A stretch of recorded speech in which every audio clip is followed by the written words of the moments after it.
Hi, folks, and welcome to the Gamesline podcast, the 28th episode. I can't believe it. This podcast can rent a car, and it actually has been able to for a while.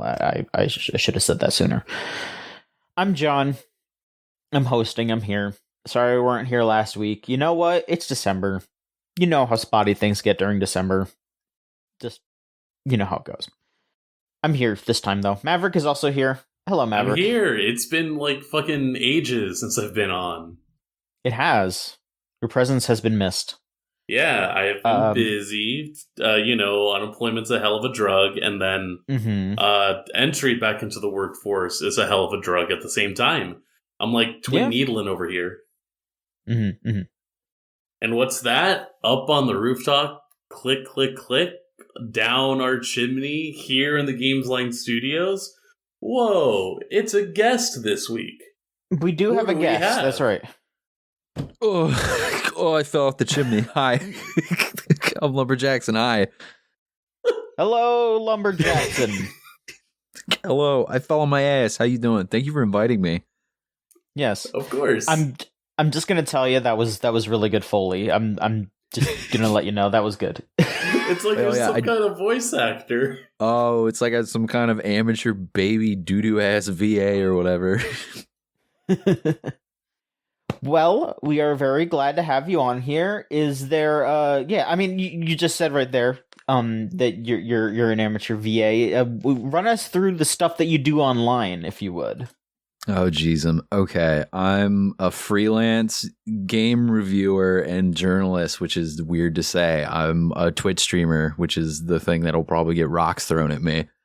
I'm a amateur voice actor.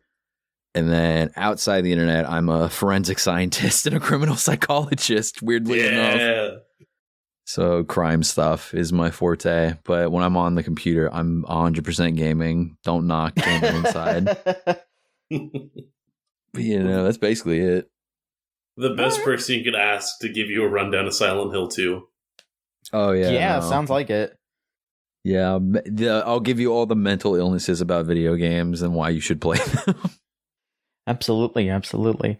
What are some games that you love? Like if you were going to introduce, if you are, okay, not even if you are introducing yourself to the Gamesline sphere.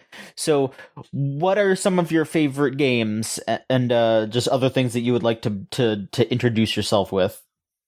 Word. Okay. Mav said it earlier, but like Silent Hill 2, that's like the all-time, just because weirdly, I played that game at a formative age, so I think that's why I'm the way I am, is because of Silent Hill 2, so thanks, Konami. If that makes any sense. Lot of like fighting games. I played a lot of fighting games growing up, so I'm very competitive and like was in the FGC like scene growing up at like locals wherever I moved. So like that's a good cover. Mostly like probably like Third Strike would be the overarching fighting game where it's like, oh, if you were to play any fighting game for the rest of your life, it'd just be Street Fighter 3 Third Strike, because it's like the perfect game and I'll fight anybody on that. You also have like the best fighting game related stories, I gotta say. Yeah, no, we can put those on record later if you want. Sure, yeah. They're best for you. They're embarrassing for me. They're great for me is the thing. Yeah, they're awesome for you. And I think like one more game. I mean, I could keep going, but like the Devil May Cry series, I'm just really into that. Like that whole aesthetic of like the gothic and the metal and whatnot, that also ruined me as a kid. So now I'm a very goth adult, constantly wearing all black, loud metal all the time and stuff like that. You're very adjacent to like a good amount of us, I'd say.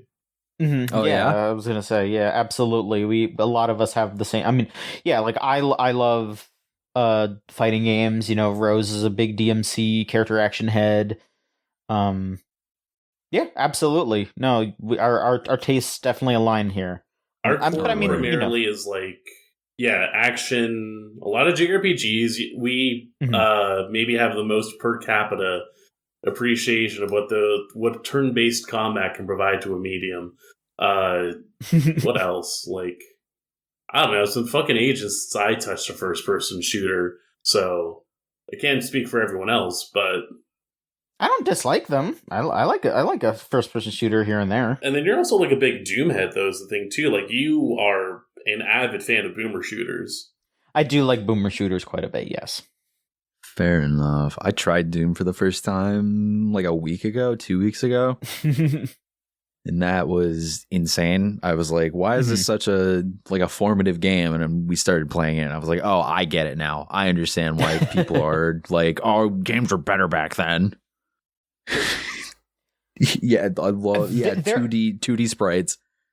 There are games coming out to this day that are still using the Doom engine just because people love that engine so much. It's wild. But yeah, I mean, so yeah, you said you've been playing Doom recently. Are there any other games that you've been playing recently that are big highlights for you?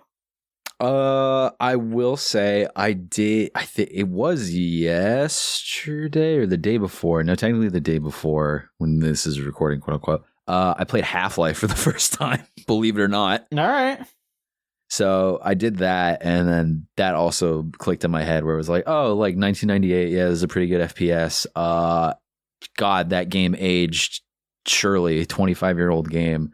But then it led me into playing a game called the Abiotic Factor, which is such a weird concept for a game that I'm surprised nobody made it, where it's you are the scientists going back into the facility and you're trying to survive. So it is like a survival horror crafting game, but in that same style. And it's very fun. It's super addictive. And it's very much like they pulled from the Half-Life aesthetic and whatnot. They announced a new Monster. I guess I can also give context for this. I'm a Capcom creator on top of being a Twitch streamer. So like I get all the Capcom news and do all this Capcom stuff. I started playing more Monster Hunter World again. Just because they announced Wilds and I lost my mind at the Game Awards. I screamed at the top of my lungs because I was like, more Monster Hunter, hooray. And then being like, oh, I gotta figure out Monster Hunter. I gotta figure out this. I gotta figure out that. So I went back and then there's a bunch of stuff I've been playing, but the main thing is just Half-Life and Monster Hunter. And then I tried the new Final Fantasy 16 DLC. It's pretty good. It's all right. I think they're saving their major hitter for later. That's all right. Yeah, no, played some of the FF16 DLC, and it's very much like they're waiting to release the bigger one because this expansion was just like $9.99 USD, and I was like, okay, why is the season pass $25? What is the rest of the money that I put into this going to get out of it? And it's like, yeah, no, that DLC's cool, but the main story one where it's the alternate fight and more story content is coming out with that, which I'm like, it's weird that they turned Final Fantasy into Devil May Cry, which I never thought I would say, but here we are now. I guess the turn-based RPG that everybody loves and grew up with is now an action game. Like converging with the time, I guess. I can't even say that like I want to finish 16. I got to like the big set piece fight, and then I'm like, I'm good. like don't get me wrong, that fight was great, but like afterwards, it's just like, oh man, do I want to see the rest of this game? As a biased party in the conversation, yeah, because I think I know what set piece fight you're talking about. Every fight is a set piece fight. Or like Titan specifically. Oh, every fight is a set piece fight in that game. They like constantly one up the previous fight for some reason. Okay. So I guess my bigger question is like, do I care enough about the in between to get to each of those set pieces? Because I was already kind of waning by the time I got to Titan. I mean, yes, if you care about like the writing, or if you care at all about any of the characters. That's the question I'm coming to. Do I? Like, I don't know. So 16 technically is like my first Final Fantasy. Okay. I'm the freak who likes other JRPGs that aren't Dragon Quest or Final Fantasy, in that I just haven't touched those two series as I've explored the genre, which is weird. It's like getting into psychology but not having a experience with Freud or Jung, regardless of whether or not they're right or wrong. It's oh no, that's at least an establishing point. It's a very backwards ass way to get into it, but also I don't know, I've seen some cool shit as a result. No, totally fair. But yeah, 16 has been very the conversations we would have internally were very much in the case of there's some cool things that are wanting to crop up, but then there's just something that makes it hard to really latch on. We tried to actually do a whole spoiler cast for it, but I just lost interest in trying to do it. And so maybe I'll get back to that game and finish it. But in terms of whether or not I'll finish it by the time we have to do thoughts on how 2023 was as a year in games, I'm more than willing to let that ship set sail. Totally fair. I mean, John, did you touch Final Fantasy 16 at all, or no? I own it. I haven't actually played it yet. Oh my goodness. I get very distracted, I'll find a retro game for cheap and then I'll fixate on that for a while. That's usually what happens. So okay, totally fair. I know that they're going down the 15 route where it was hey, because everybody made such a hullabaloo and everybody was so into 15 when it came out on PC, because originally it was locked behind the PS4. And they're oh, that's no good for it. So I know they're coming out and they'll be okay, if this does well on PC, we'll add character DLC, we'll make other characters playable, we'll rehaul the game, we'll do all this stuff. And I'm well, if you knew what you needed to do in the beginning to get people into this game, why are you waiting? I know PC sales and whatnot, because we wouldn't have gotten the Boys episodes in 15. We wouldn't have gotten the Sad Boys backstory DLC packs at all without PC sales, or the multiplayer DLC we got with 15. Just I don't know. It feels weird that they keep holding back all this cool stuff and this really cool writing at some points, and really weird haha, yeah, it's Final Fantasy, move on please writing. It's just weird to me. Sorry to go on a tangent about Final Fantasy. It's all good.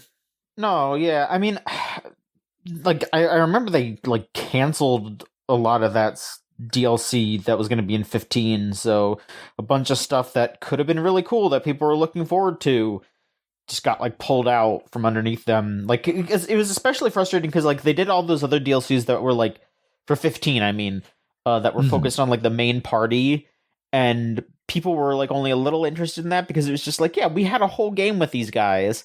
And then they were but then we're going to do the DLC with all those other characters that you haven't played as yet. And it's y'all should have probably led with that. More people, I think, would have been ready to jump into that because it's different, because it's a different experience and perspective. I don't know. Square Enix is weird. Square Enix is weird. They let the business team 3 or whatever it's called handle all that, and then Square Enix is I want to get as much money as we can out of Final Fantasy 14. I want Shadowbringers to be the money printer. I'm sure it is. With the way they've been able to do everything else, I forget the Crisis Core remake came out this year. Yeah. Oh my god, you're right. Oh my god. And they've got the fucking Rebirth coming out in February, dude. Oh my god. They don't care.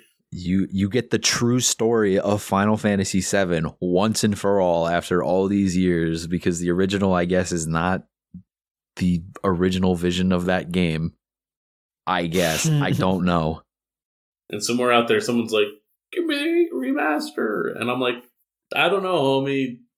Be glad that you can just still appreciate 8. Play the mobile port on Steam, because that's the one they put on Steam. Play the mobile port. Have fun with that one. There you go. Yeah, no, to arrive. Yeah, that's basically what I've been playing and doing. What have you all been doing? Because I talk about Final Fantasy. You're just yanking my pud, not playing any video games. Hell no. No, I mean, I've been playing some stuff, but Maverick, do you want to go first or shall I? Sure. So I can do the really funny thing of adding in even additional week to the Spider-Man 2 discussions we've had. All right. Because it's very funny in that I did beat it like the week it came out, but I just didn't have the time to be on. And it's just funny that like we've had consecutive weeks of discussion about Spider-Man 2. I got nothing else to say outside of like, what is it? Web swinging is fine, and with the glider, it makes sense. Like, literally, there are not enough tall buildings in New York where you would just be able to web swing. You would need a wingsuit of some kind. That is just smart. It makes sense. And the way that I played it let me use the 2 in a way that just fully allowed traversal of the city. Yes, you could fly for the whole thing, but it's also like, I don't know. If you're actively choosing to spite the game by choosing one option over the other, that's on you. And by all means, proving that you can do it, go for it. I just saw, hey, I can do both at the same time. Miles is a tragically underdeveloped character, and it is heartbreaking to see the way that just it seems like it's very hard to write him in a correct way. Jackson, I actually asked you to give me, like, because you're a big Spider-Man head. You're a big comics guy as well. I was like, hey, can you, like, give me a few comics, maybe, where, like, there's some Miles stories going on? And you gave me a few. The ultimate story that you gave me kind of blew, I'm not going to lie. It was difficult to appreciate him. But then one of the more recent runs, I was at least getting a semblance of a character there. And originally I was going to have this as like a big piece to go on about, but I think rather than go on it too long, like combining it with some thoughts I had about over on Aftermath, my friend, good personal friend, Chris Person, wrote a little bit about how Manhattan is still, for the most part, Manhattan, but Queens and Brooklyn get conglomerated, like, become this weird amalgam that is just a little bit too clean for how people who are in the city experience it, but also where it's just like, oh, not only is it compartmentalizing a very specific cross-section of the boroughs, more specifically, Brooklyn is like all of the explicitly like right connected to the bridge section of Brooklyn, which, if you're not from the area, is also the heavily gentrified, predominantly white sections of Brooklyn, where there is a disconnect to like East New York, Brownsville, the Bay Ridge area and Sunset Park. You kind of have that as you get into Coney, but then it's like, oh, we go down for a bit and then here's Coney Island. It's a very truncated look as to what the area is like. Similar for Queens, where you have some urbanization and then, a outstretched to show like, oh yeah, like eventually Queens becomes suburbs. But it's a very specific transition into that where it just feels very, like, sanded down. In a similar way, I'd say Miles is a very sanded down character where if he's not dealing with, John, as you beautifully say, this fucking 500-word enrollment essay that's just, why do you want to go to college?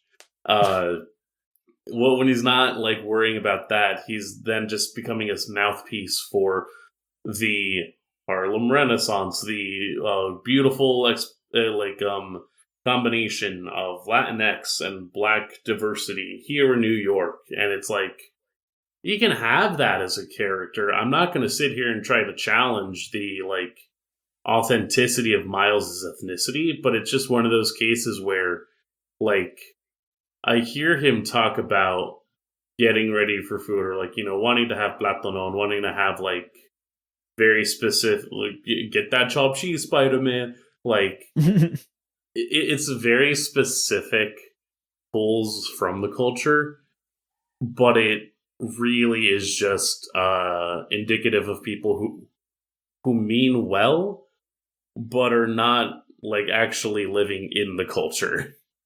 And maybe that means Insomniac's got to hire a few more people onto that staff. I don't know. There's a lot of ways they can take it. It's just like, it's very funny to see it come up. And I hope that for 3, they can address it and have something that is a bit more fleshed out. Because, you know, if I were just playing Peter Parker for the entire game, oh boy, 5 out of 5. You have tragic Yowie mixed in with the Venom story.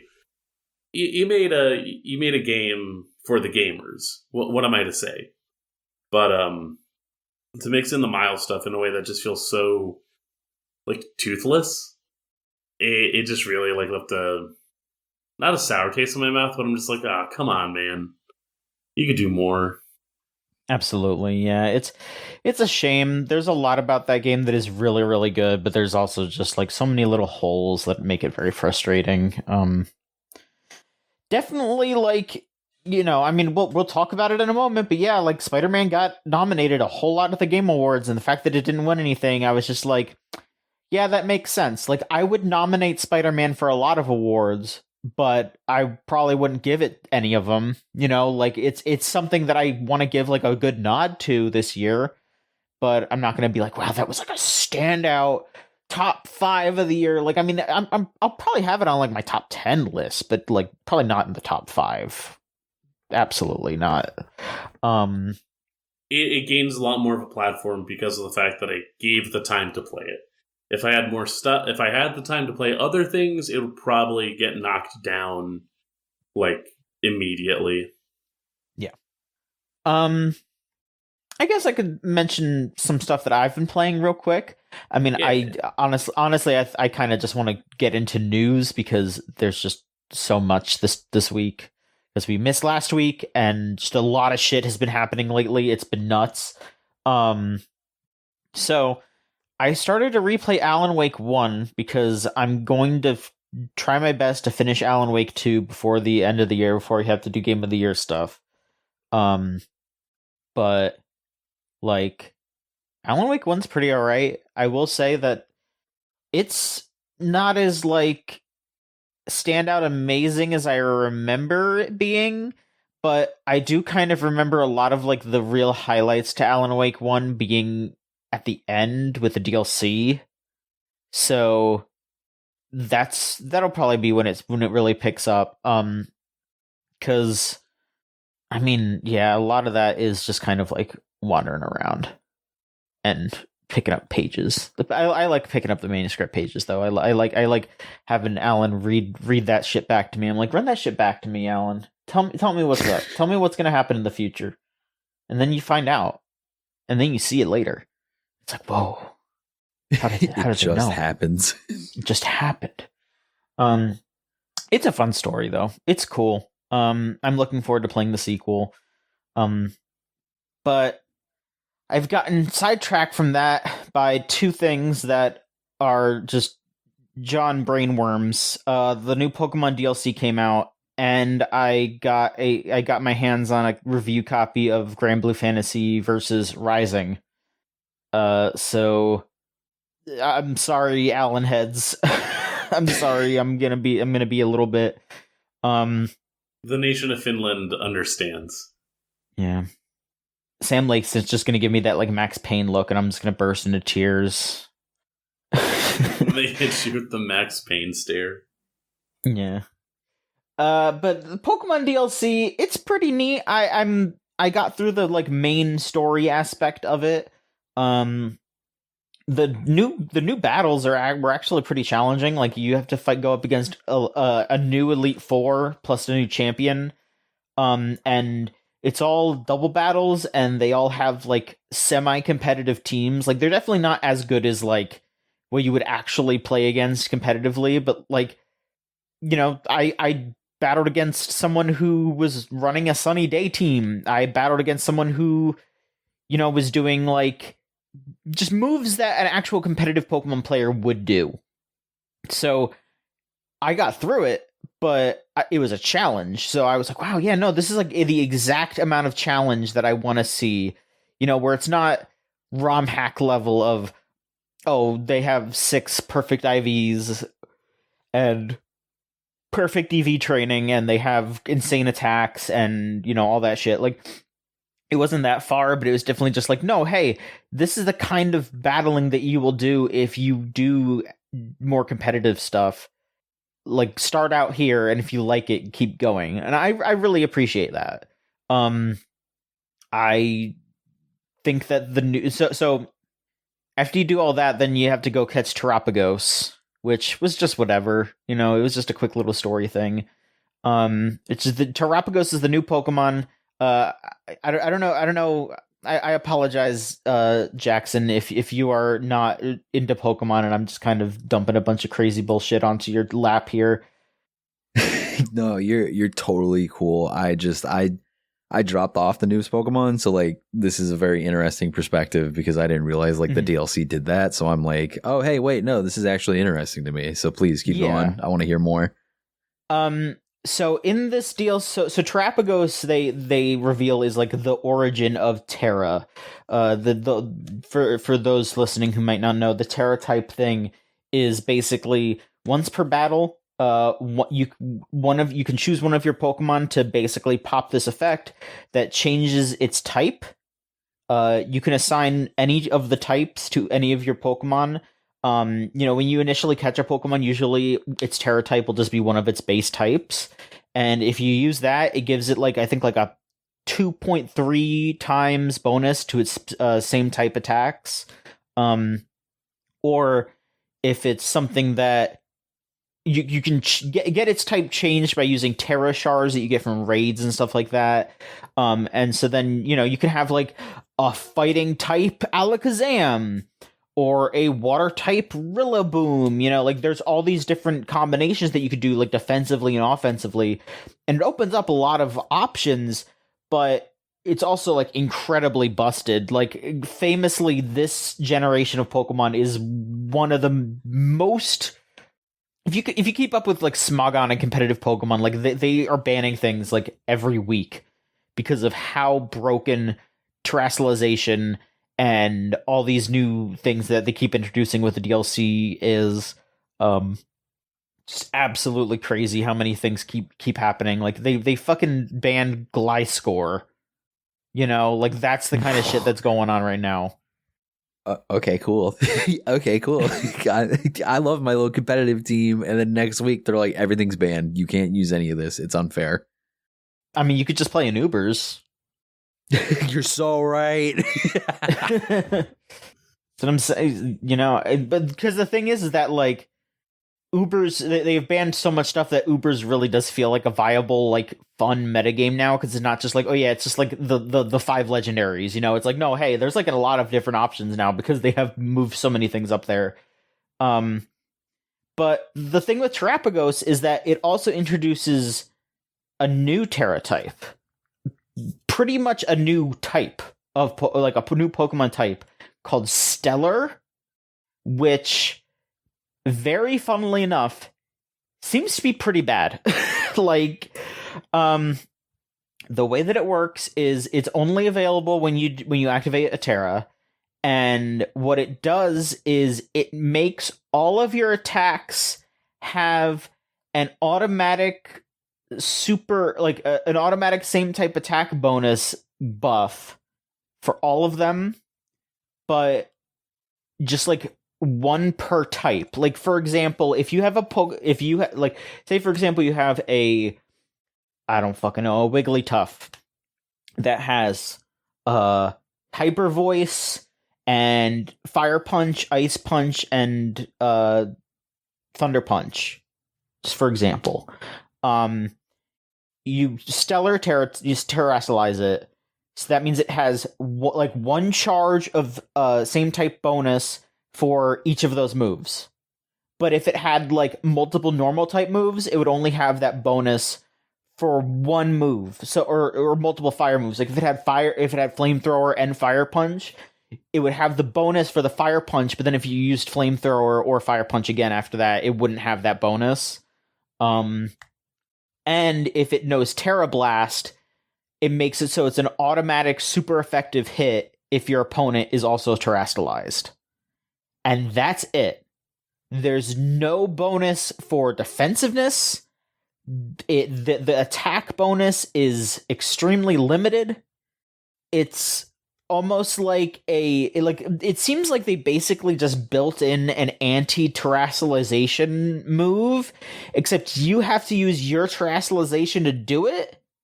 So I don't know how that's gonna go in competitive. It seems pretty bad in all things considered. Like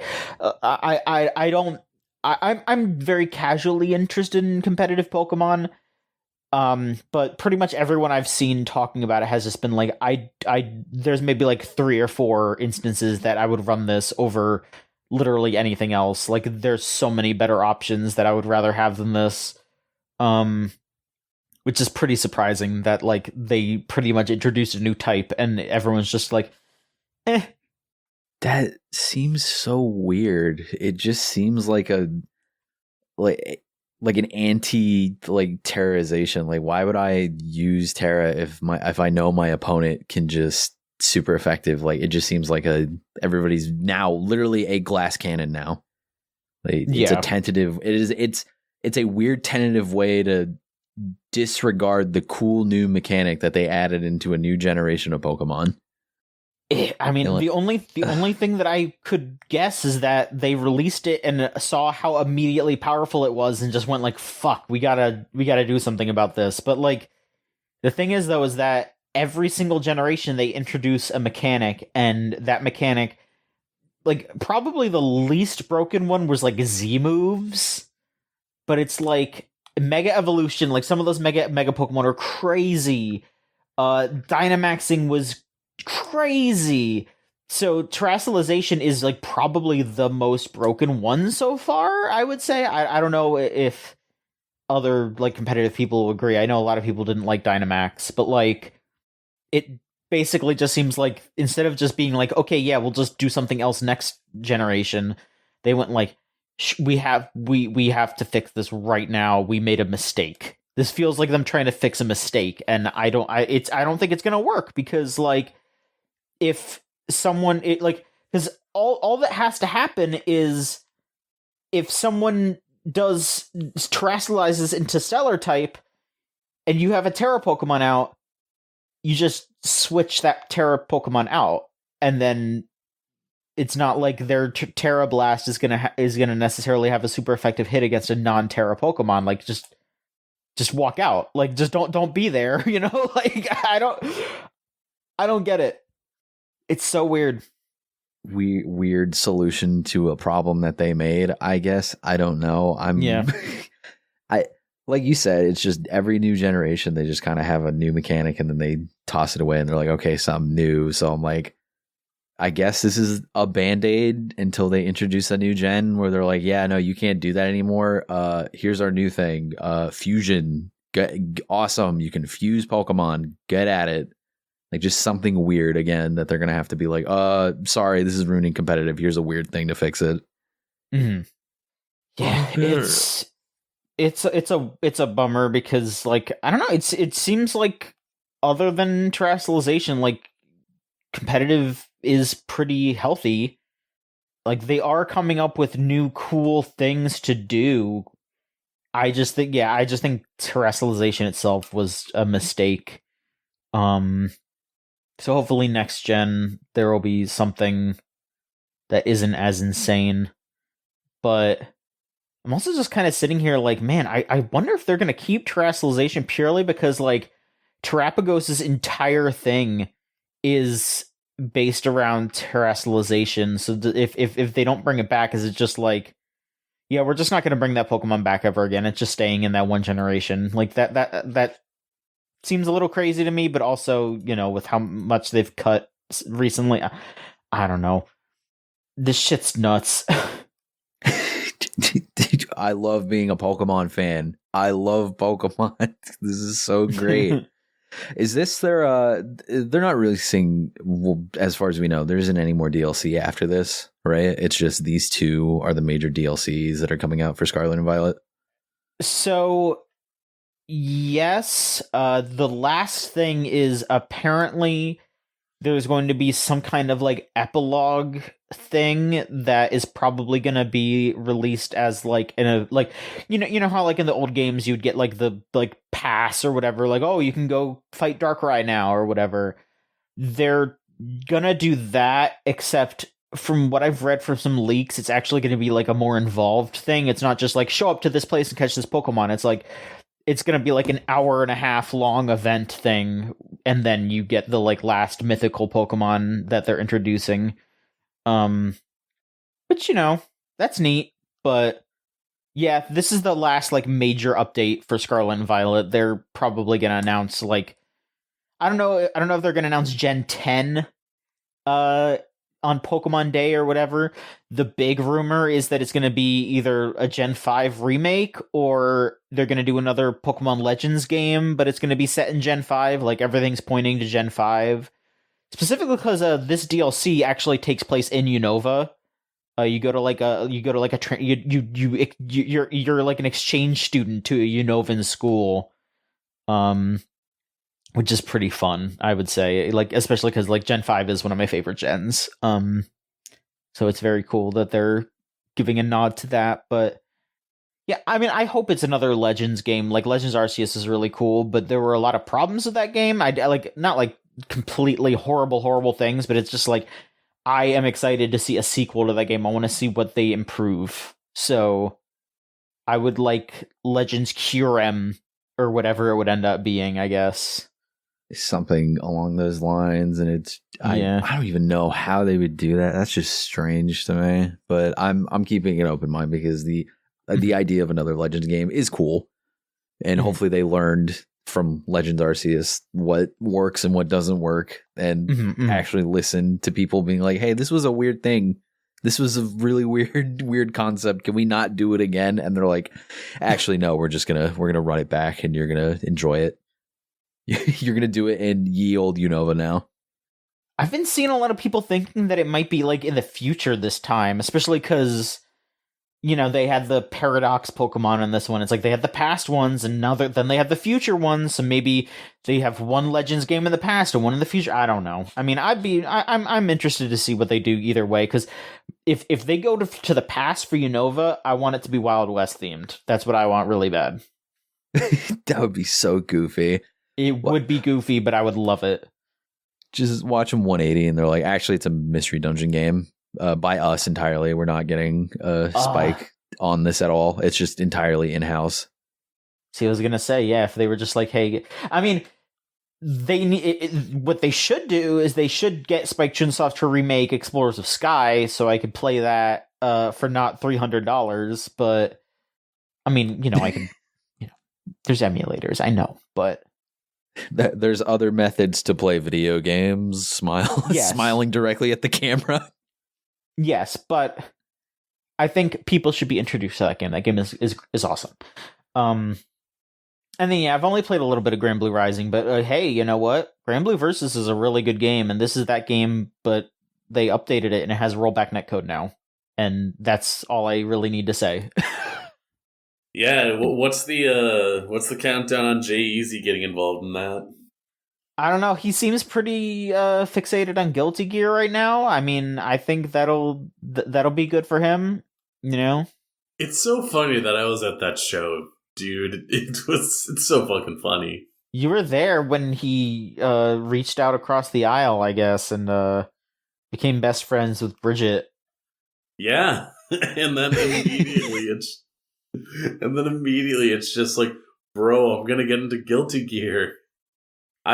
I'm calling it Jay Easy Evo top 10 for Strive. Don't do it. Say that. I'm trying to get at Evo, and if I see Jay Easy there, I'm just gonna give up. No, dude, he's getting the bag. He's making moves. You just gotta. He's that man right now. Yeah, he should main Asuka. That would be pretty funny. God, no. Who do you think Jay-Z would play? Well, right now, he's getting like fascinated by fucking Delilah. Okay. What? He was like, I'm watching these lore videos, and I don't know if she's the Guilty Gear, but she's looking pretty guilty, dog. Oh my god, no. I'm not going to go on a Guilty Gear lore tangent. No. I'll let Jay-Z figure it out like I did. Yeah, exactly. Let him go on this journey. You got to get him on stream and be like, bro, let's talk it out. Yeah, all right, Jay-Z, I'm going to go through the entire Guilty Gear lore for you real quick. I just need you to have an open mind. That is going to be the longest stream of my career, probably. Here's the thing. I'm seeing all this stuff, and it's like, I am curious what personal journey Jay-Z's going to go through by the end of this. If he has any, or if it's just going to be like, all right, here comes Soul Bad Guy. Drop in March 31st.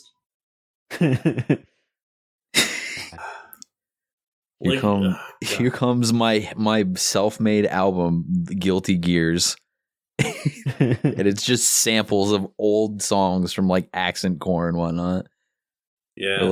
Like R+ samples. He's got Proto Man on the way. The beat just dropped. On the way. I feel like that's I know you're telling the truth, but like the way you said it to me feels like a lie. For as long as I've known you being like, oh yeah, no, they're making Proto Man now. And I'm like, there's no way. You're punking me right now. At Jay-Z what? At Jay-Z what on Twitter? Oh no. All I'm saying. It's J, no Z. Easy, no E. You're making me look this up. I think we need to hop into the news because there was a lot. Okay.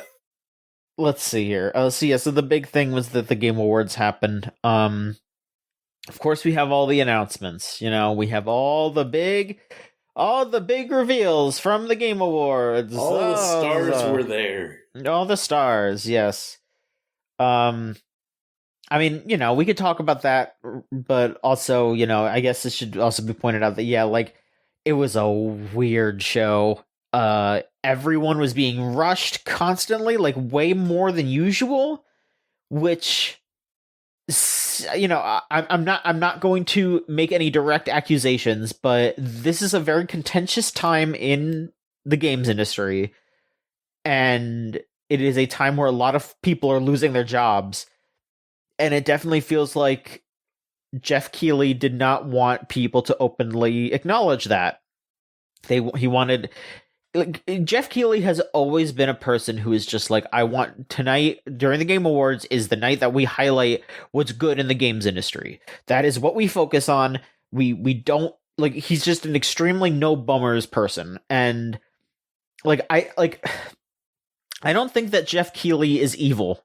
You know, like, I see a lot of people being like, man, he's such a piece of shit. Like, he's just trying too hard to be posy, but that is playing into the hands of the wrong people, I would say. Like, I just hope that soon he realizes that if the games industry is to continue to be as great as he wants it to be, there needs to be acknowledgement of the bad parts.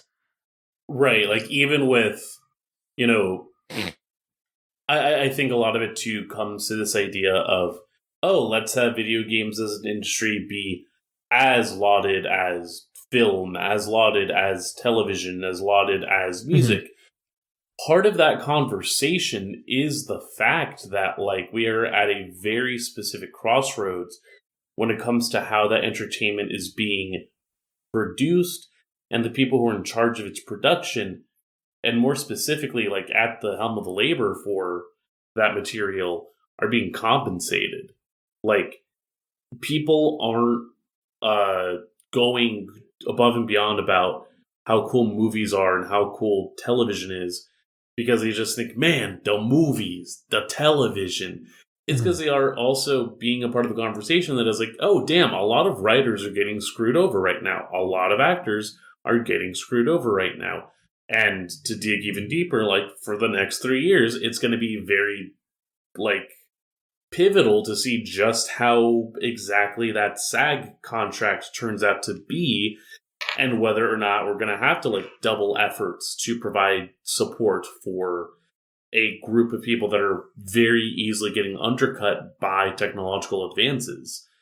The entire conceit of the music industry right now and how streaming has done a lot to both increase the amount of people who can decide to go one day and say, I'm going to make music. I'm going to go and make an attempt to make music my career.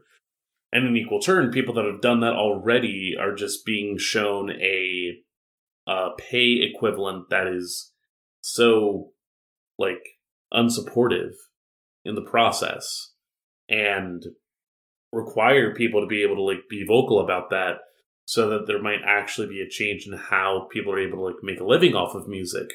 Because right now, I think we are seeing a very specific bloat and potential bubble that's about to burst, in the way that, like, the biggest means to do that right now are touring and merch purchases, which, you know, are ways to definitely support your artist and allow you to, like, go and have an immediate connection. But also, I don't need a lot of shirts. I don't need a lot of vinyls unless it's like someone that I already am interested in. And there's only so many times I can go see somebody live until I'm like, you know, I'm tired. I need to, like, I want to stay at home right now. It's a very give and take thing. Games are similar. There is, like, a lot going on where right now there is such a, you know, attempt to look at, like, the trickle down of what games are being produced and how those are affecting developers, and getting into the, like, setup for who is actually getting, like, profit out of these games. But at the same time, it's just like, in the last 3 years alone, the amount of smaller studios that have been bought up by mid-sized studios that have then been folded into larger conglomerates is staggering. Where now these are just like insular shutdowns. And it's not going to be at a loss to the company, so to say, because now that's just, you know, it's one more layoff, fully under Sony, fully under fucking... what's the other big, like, well, fully under Epic, fully under the third one that also maybe, like, there's a big one too that's just been, like, folding left and right with companies because of how, like, insane Embracer. The purchase. Yes. Like, it's so ridiculous. And of course, people would want to take the time to be like, hey, thanks for highlighting my game. But also, it's ridiculous the way that the industry is like right now, because it is a very mixed message to try and see, hey, here is, you know, your award for your fantastic game, the way that it touched people, the way that it moved people. By the way, your time at this company is up, go pack your bags, you're out of a job. Mm-hmm. Yeah, and, like, there was also the push to acknowledge the current genocide in Gaza, which I, at the very least, think that Keighley should have had a discussion with the folks asking for that. Like, I understand why people want more attention brought to that. I could also see that Keighley is probably, like, I don't, like, because the thing is that Keighley is very so much like, this needs to be about video games. You know, this is a video game show. So when there's like that when if they could tie it to video games somehow, that would be one thing.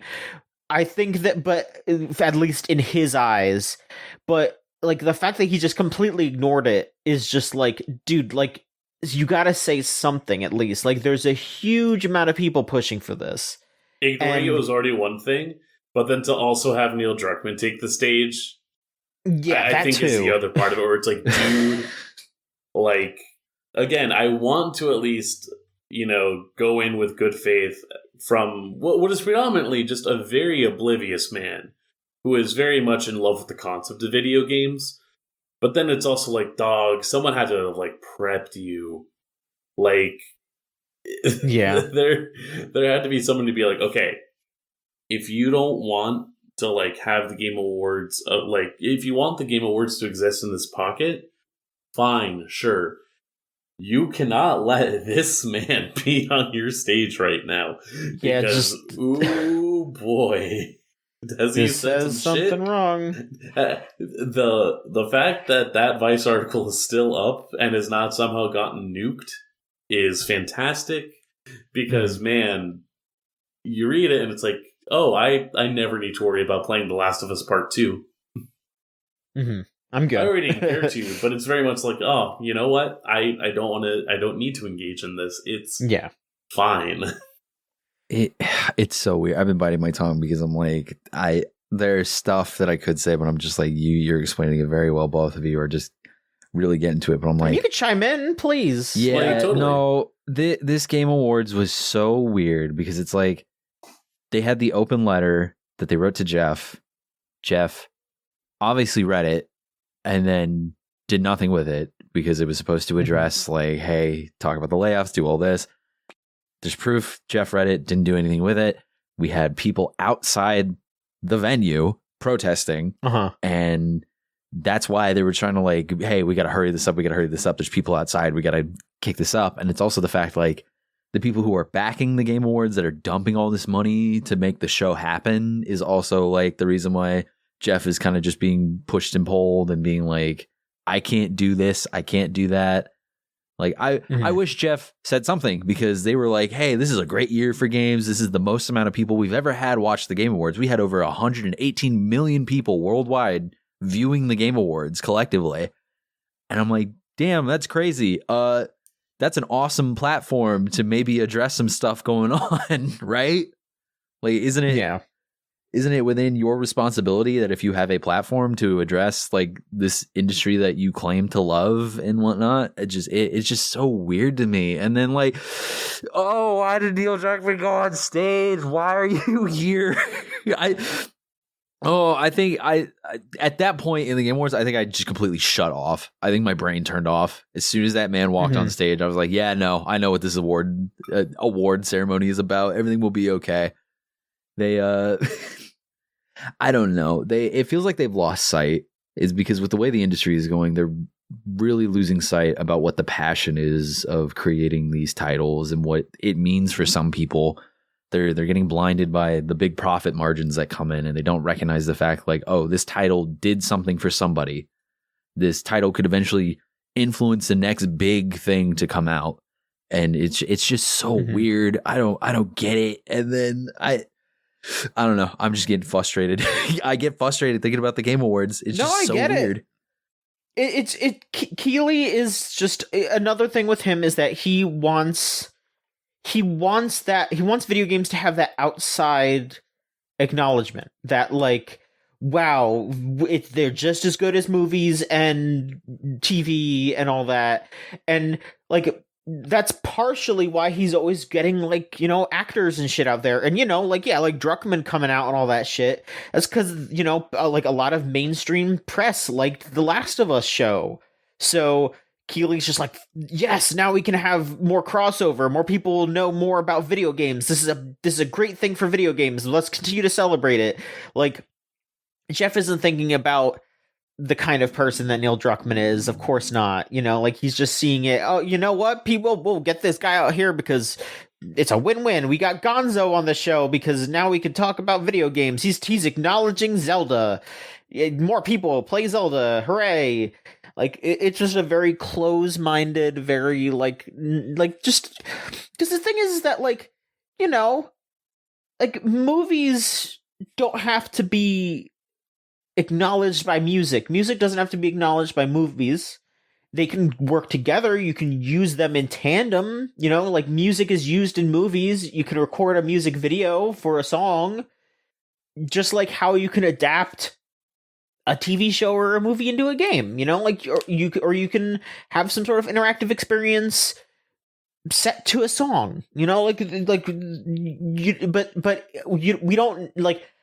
I don't need for fucking like, I don't know, for Timothée Chalamet to come out and say, I think video games are just as important as movies, you know, like, yeah, I could, it was funny to bring Timothée Chalamet out because, like, yeah, like, he was doing, like, Xbox modding back in the day or whatever, which is funny, but, like, you know, like, if you asked him, like, do you think that video games are the same artistic standard as movies? Like, I don't care about that, because we should just have it be that and not be so scared. Like, just be a medium to produce art and not worry about having to fit in with the big kids. That's what I would think. But Jeff just seems like he just at any cost wants to just legitimize games. And I mean, also, like, dude comes from money, like and also Hollywood connections. Like, his parents are like IMAX CEOs, so that is why he gets all the celebrity stuff, like, straight up. So like, I didn't know about that one. Yeah, no, they are. Look it up. That is they are the CEOs of IMAX. So yeah, that's crazy to me. It feels like Jeff is still living in that world where back in the day it was like, if you play video games, you're just kind of weird. Like, video games were a weirdo thing to do, and it's not recognizing the fact that now it's like the game industry is a massive grossing industry. Everybody has played a video game in their lifetime. There's rarely somebody you meet walking down the street that has not touched a video game.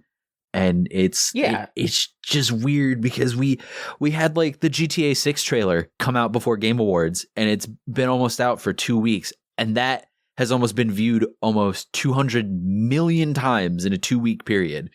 There's not it's just weird. It's like there's no acknowledgement to the fact that, like, games are mainstream, and there's still this weird push and this weird trying to blend the genres, when it's like, if you want to praise it, you can recognize it as its own thing. You don't need to keep trying to legitimize, quote unquote, by having all these actors come out, all these people that aren't really involved with the industry, to try to make your show more bombastic. And when you have people in the industry come up, you sandbag them. It just loses the purpose behind the whole performance. Like, I don't understand who the performance is for anymore at this point now. Like, they cut off fucking Eiji Aonuma. You know, like, say what you will about how Zelda is going these days, but, like, Eiji fucking Aonuma, they cut him off. Like, what's going on? Daddy Kojima walked on stage. We need more time.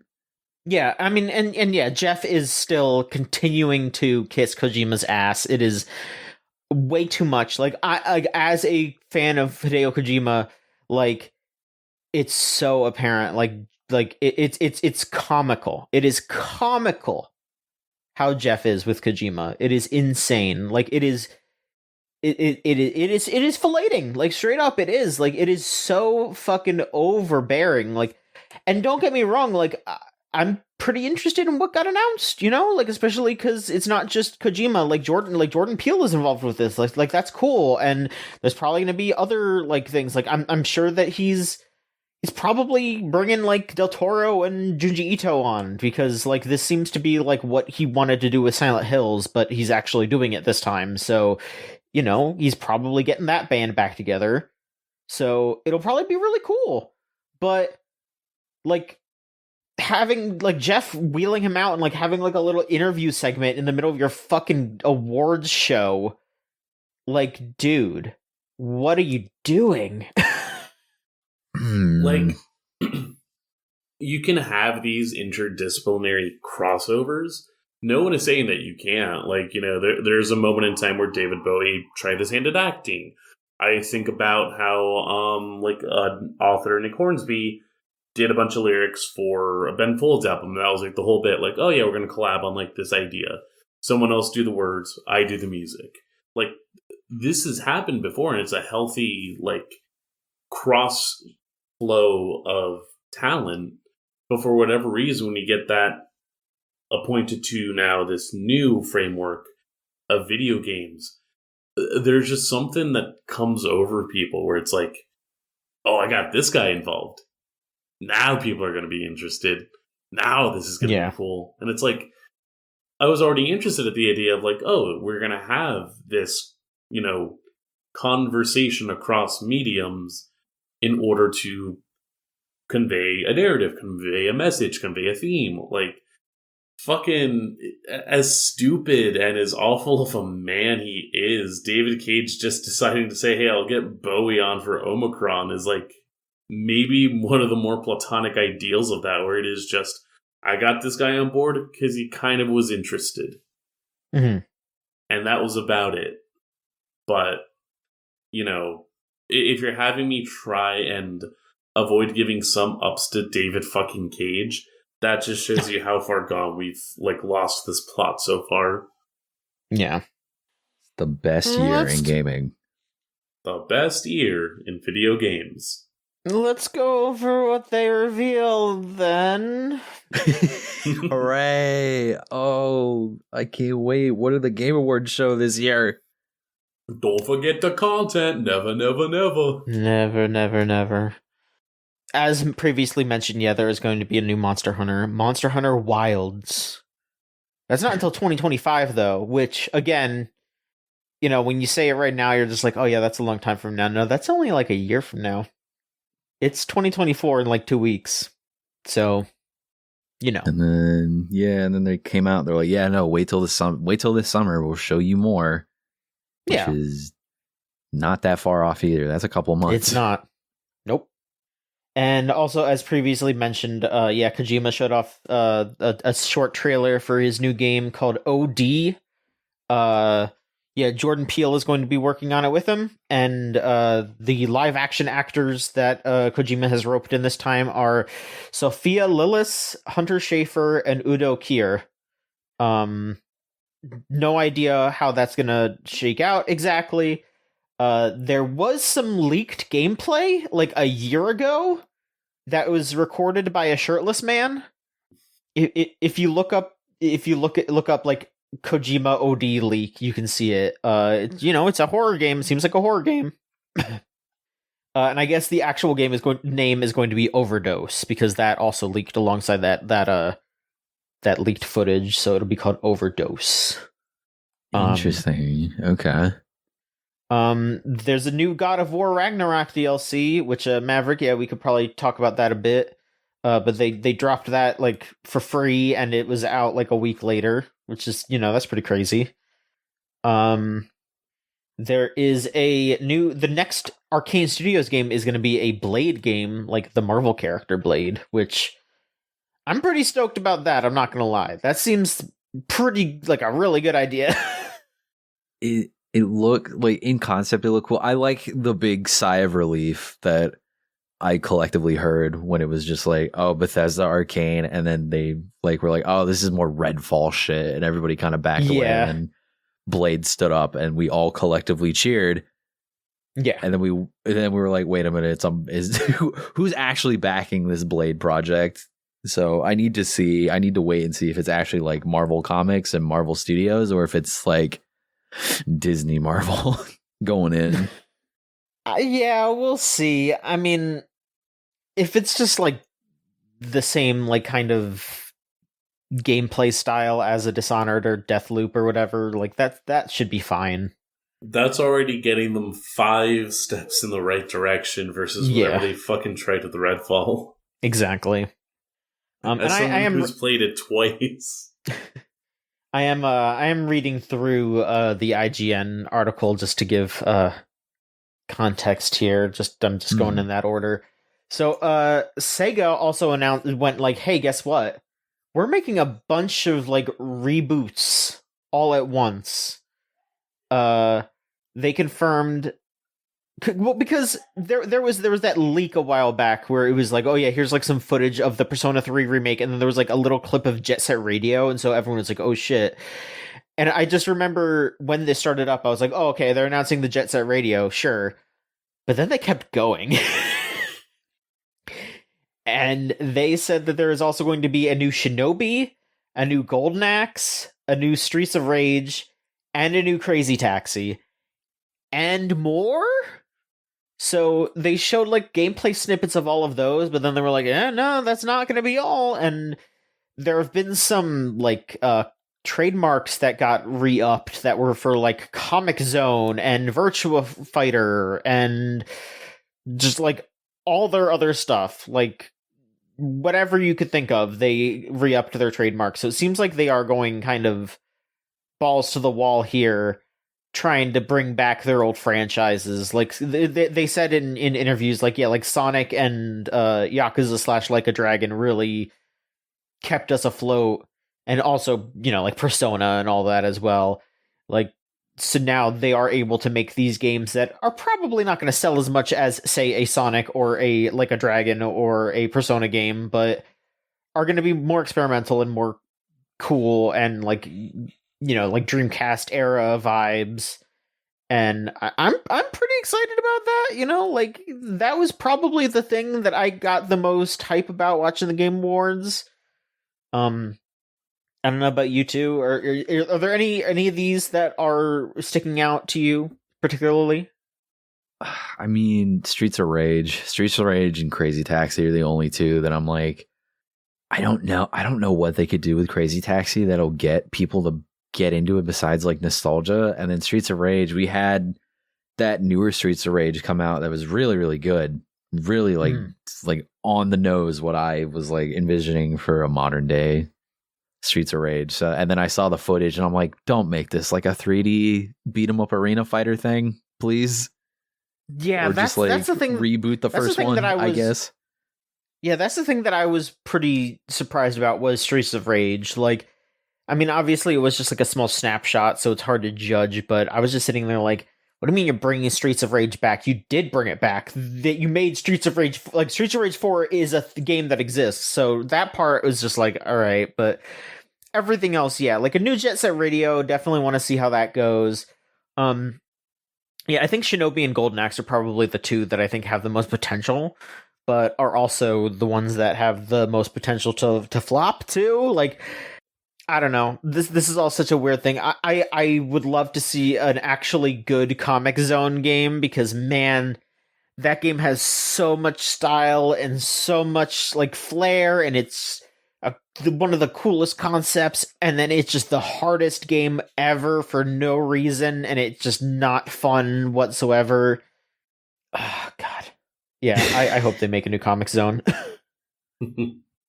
I don't know, like, if they want to make a new Jet Set, like, I wasn't fully moved by Bomb Rush Cyberpunk, I'm going to be honest, so if they want to take their hand at it again, go for it. I think it's also just, like, looking back, yeah, the main things that they have been putting out as their own things were just Sonic and Like a Dragon. Like, not just outsourcing, because Persona's in that mix, but I definitely just call that, you know, Atlas getting bought out by Sega. Yeah. Versus that being, like, in studio. And so, I don't know. Like, if anything, seeing all those, like, titles come out is kind of just make me think, man, I wouldn't mind just a new, like, Sega IP. Sure. Because for whatever, like, Exoprimal was, that's still Capcom saying, hey, let's try something new. Let's put new stuff out there. And not just fully hang on to nostalgia. Or, you know, let's see what we have hanging out and then try and, like, update it. Because, yeah, like, the easiest thing you could do for a Crazy Taxi Revival is just try and see, like, oh, can we get, you know, cabinets back into, like, I don't know, round ones, the local areas, and at least get, like, the excitement through that way. And then go from there.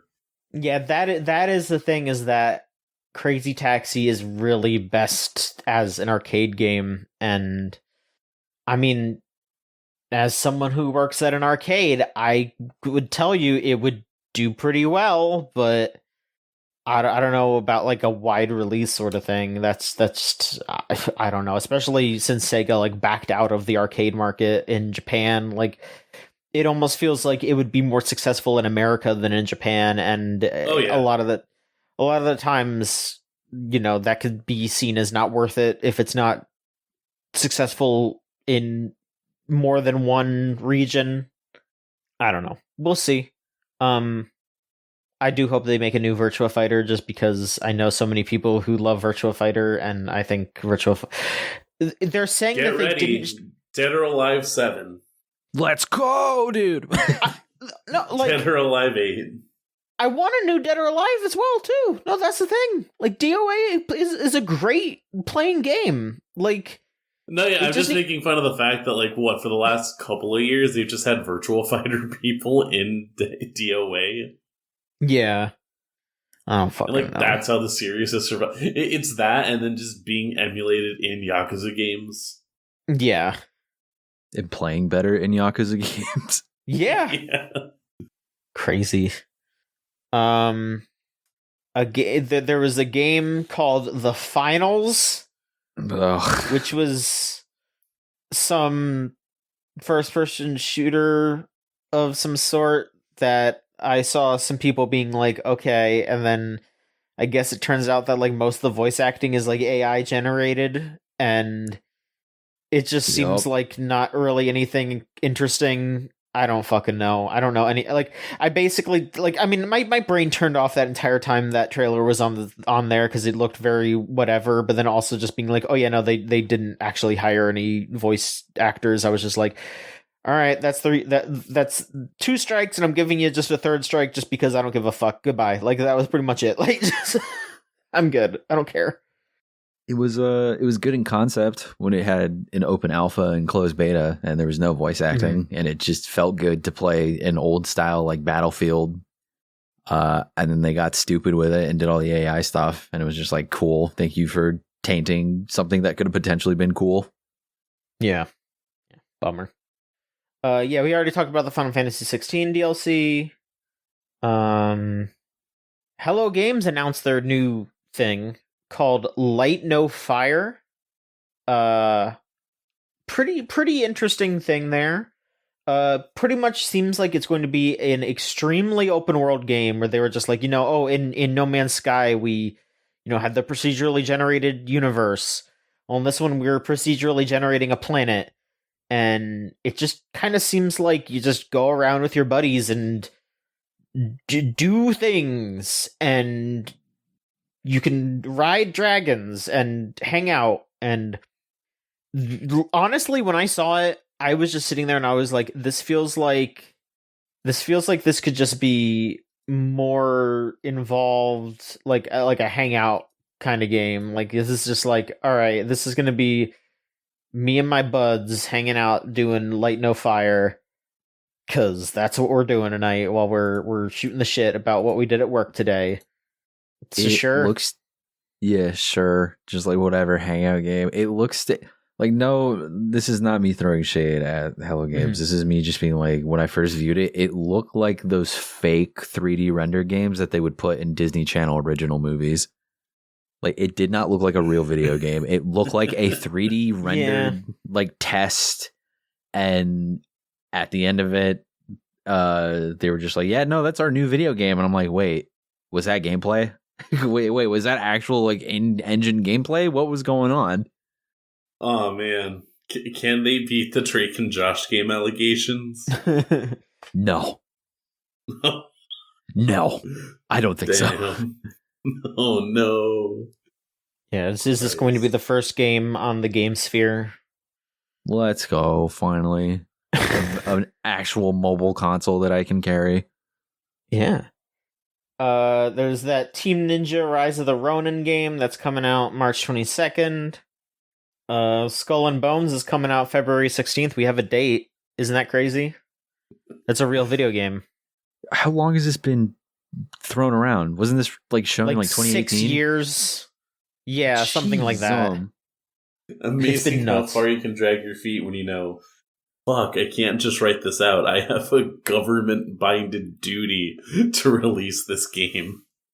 The next game from the Life is Strange team is called Lost Records Bloom and Rage, where you're a group of buddies who see some fucked up shit in the woods and then reunite after 20 years. College. Oh, I know what you did last summer, the video game. Yeah, I guess so. Pretty much. Let's see what else. There's the new game from Moon Studios, the Ori people, called No Rest for the Wicked. Some kind of action RPG. Sure. Oh, this is a little fun. Archetype Entertainment, which are some ex-BioWare people, came out and announced a new game called Exodus. I guess Matthew McConaughey is in it. Now, the reason why I'm highlighting this, though, is they're in Austin. They're local. And they're so local, I'm just gonna say right here, I don't know if this is blowing up my spot too much, but they rented out a party room from the arcade that I work at, so I didn't know about this game previously. I just remember seeing them like on the itinerary and being like, huh, Archetype Entertainment sounds like a video game company. And then I Googled them and I was like, oh, well, they are. Okay, that's cool. And then when I saw I saw their name on this, I was like, oh, okay. So there you go. Congrats on the game. I guess. Yeah. I don't know. The trailer didn't really show anything. It was just more whatever. Yeah. There's a new game from House, which is the Entitled Goose Game people. It's called Big Walk. That one also just seems like I'm just gonna hang out with my friends. Like, honestly, like that just looked like VR chat to me. You're just going around doing dumb shit. Like, I saw that and I was just like, yeah, this is just like VR chat. It's VR chat, but you can't be Jinzo in it. Yeah, then why would I want to play that? Is there a Jinzo option? Please, I need that. There was the new game by Kumi Nakamura's studio Unseen called Kamuri. It's just like a little like teaser trailer. It had a cool art style, but they didn't actually like say what it was like gameplay wise or anything like that. So sure. There's a Dead by Daylight spinoff by Supermassive, which is pretty interesting. It's the Until Dawn people. They're making a spinoff called The Casting of Frank Stone. I think that's a neat idea to have stuff in that universe. I think that's a pretty cool idea. Mm-hmm. Jurassic Park Survival is a game, and the interesting bit is that I didn't see a lot of people like recognize this. I think I saw like one person say it, and then I was like, oh shit. It got its name from a game that was canceled in like the early aughts. There was going to be a game called Jurassic Park Survival, and it got canceled. And now I guess they're trying to make good on that promise. And, it might just be a sort of like a Metroid Dread situation where they're just like using the name. But it's going to be a first-person like stealth survival game where you're trying to escape Jurassic Park as a normal-ass human by yourself. That could be cool. I think this is one of those games where it's either going to be fucking awesome or it's going to suck. I don't think there's going to be an in-between for this one. It feels like Alien Isolation-esque. Could be, they're yeah. Taking a fun movie IP and trying to put like a survival twist on it, which like I will keep an open mind to a Jurassic Park game. There's a new Mana game coming called Visions of Mana. Not really any big information there. Just, hey, if you like Mana games, they're making a new one. That'll probably be good. There's going to be a Brothers, The Tale of Two Sons remake. Sure. Okay. Cool. Oh, this one's really funny. The people that made Payday are making a new heist game called Den of Wolves. And the reason why I specifically want to bring that up is because apparently the I don't know how much of the dev team were like ex Payday people or whatever, but there must be some real crazy like courtroom drama going on between like the people who left Payday and made this new developer, because in like every trailer there's like a fucking paragraph at the bottom of the screen that's just like, this game is not a game set in the Payday universe. This is not a Payday game. This is only made by people who used to make Payday games, and we are making reference to it because they are similar games, but it is not a Payday. Like, I just like, what the fuck is going on that you have to put like an entire paragraph at the bottom of your trailer? what's going on? Like, I'm more interested in that than the game. I can give a little context if you want. I mean, sure, yeah. Yeah, so a majority of the original Payday 1 and 2 team worked on a previous game called GTFO, Get the Fuck Out, and now they're working on Den of Wolves.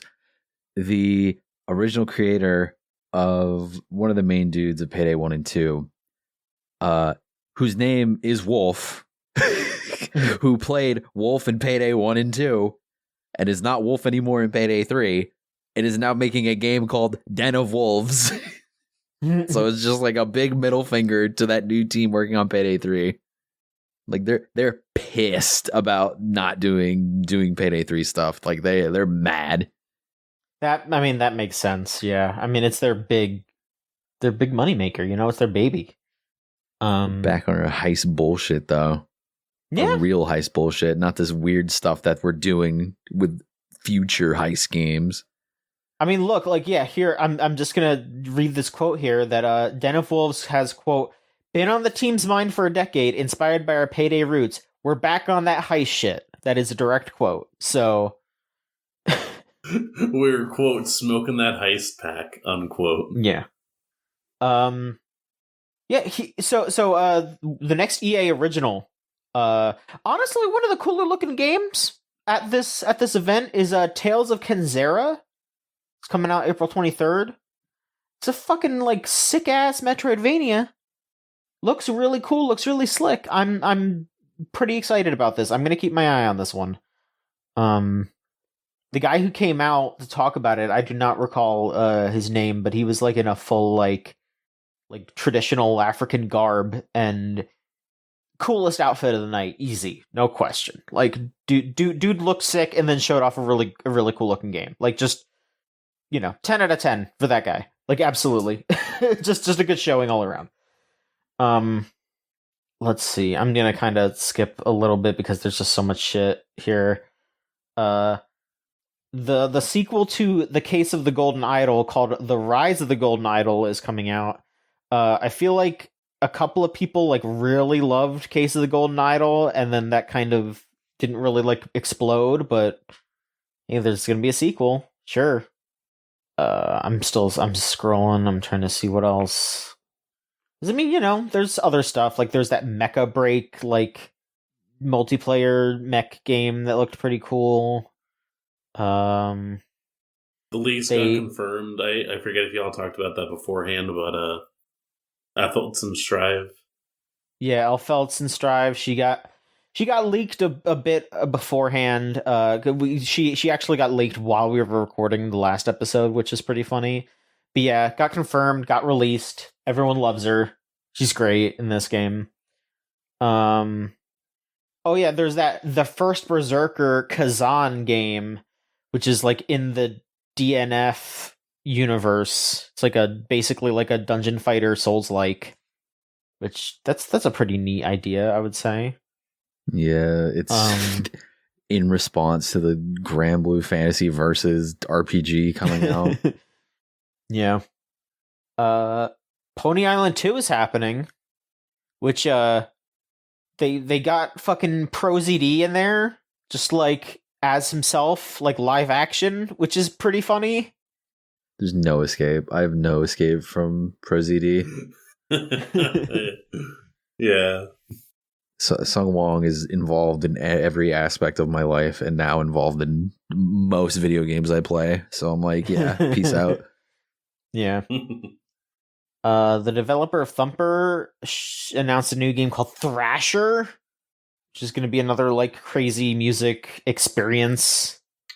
There's a sequel to World of Goo, which, like, I don't want to be mean, but the trailer is, like, very much like, we know you've been waiting for so long, and I'm just like, have we been, like, eagerly awaiting? Like, I'm not upset about it, but, like, they were acting like this was something that people were, like, begging. Oh, there have been forum posts for ages. People are begging for a new World of Goo. Finally we're back. We have heard your demands, and finally we can give in to them. Like, it's not bad, but also like I kind of feel like they're overselling themselves a little bit.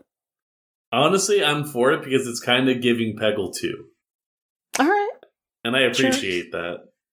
It should have been a guy going up and being like, World of Goo 2. 2, yeah.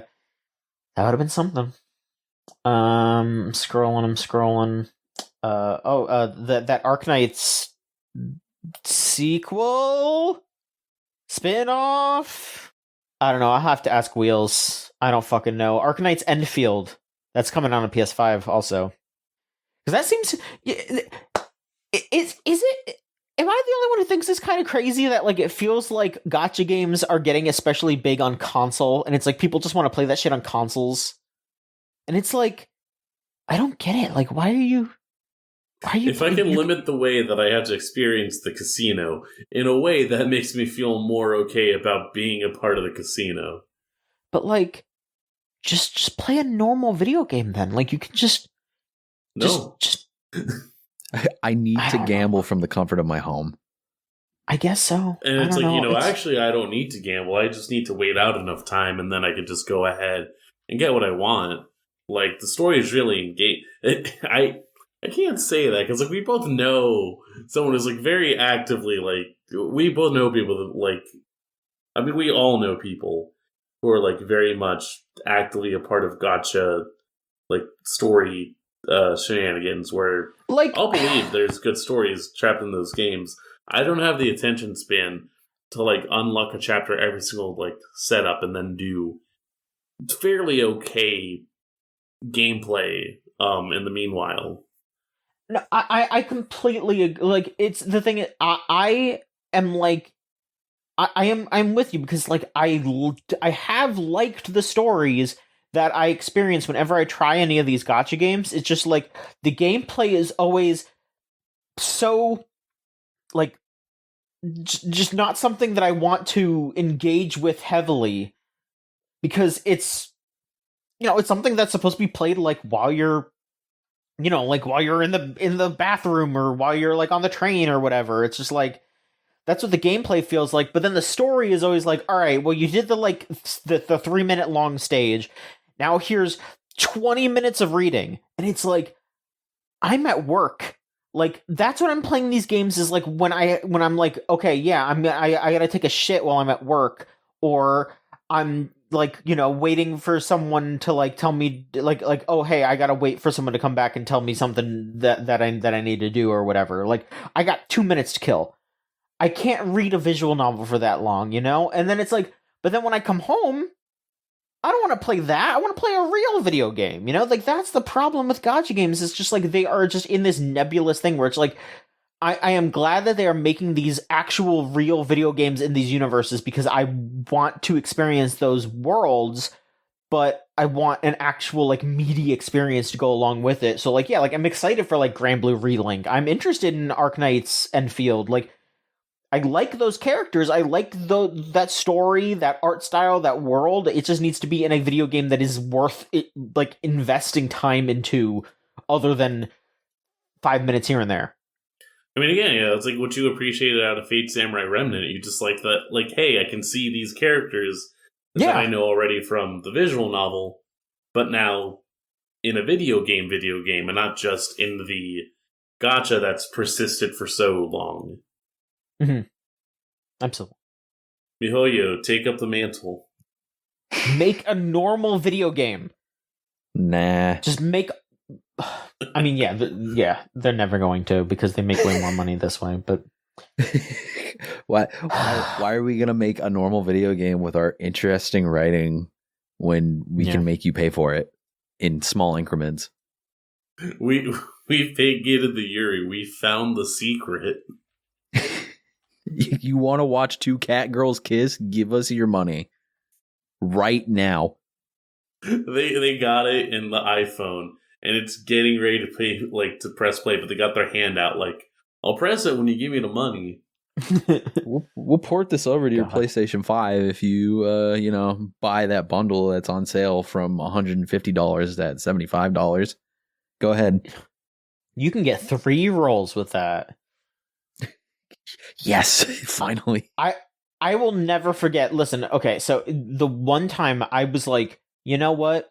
I like Fate Grand Order. Like, there was a while where I was like playing a lot of Fate Grand Order, and I was like, I'm not like needing to buy a roll, but I was like, I like this game enough. I'm gonna put some money into it. Like I was like fucking, I was like Ray Schmuckles being like, I'm gonna give them a little walking around money.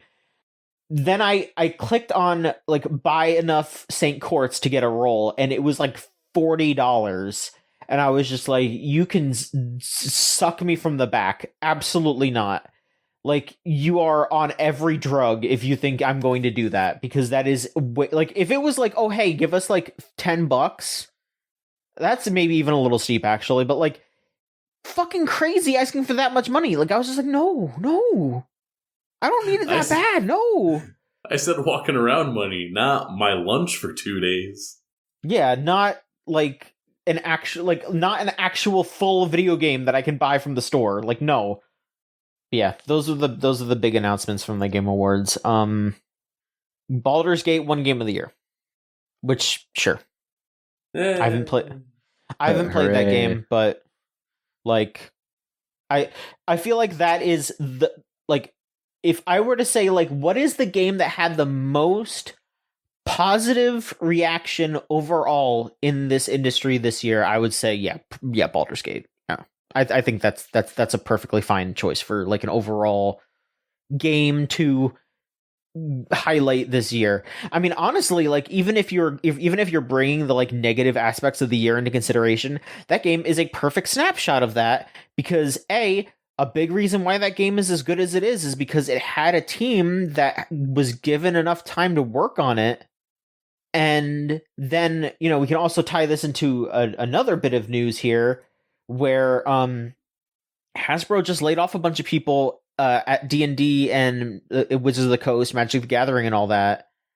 And it's like the Baldur's Gate team is just like, you know, like everyone who worked with isn't working there anymore. So like, if we wanted to do a sequel or whatever, like we don't know who we're working with this time. And that's fucking crazy.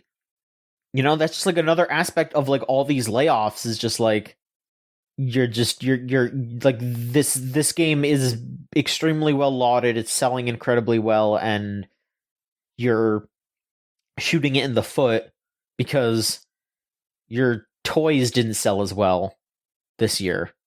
So you're doing layoffs where you were successful.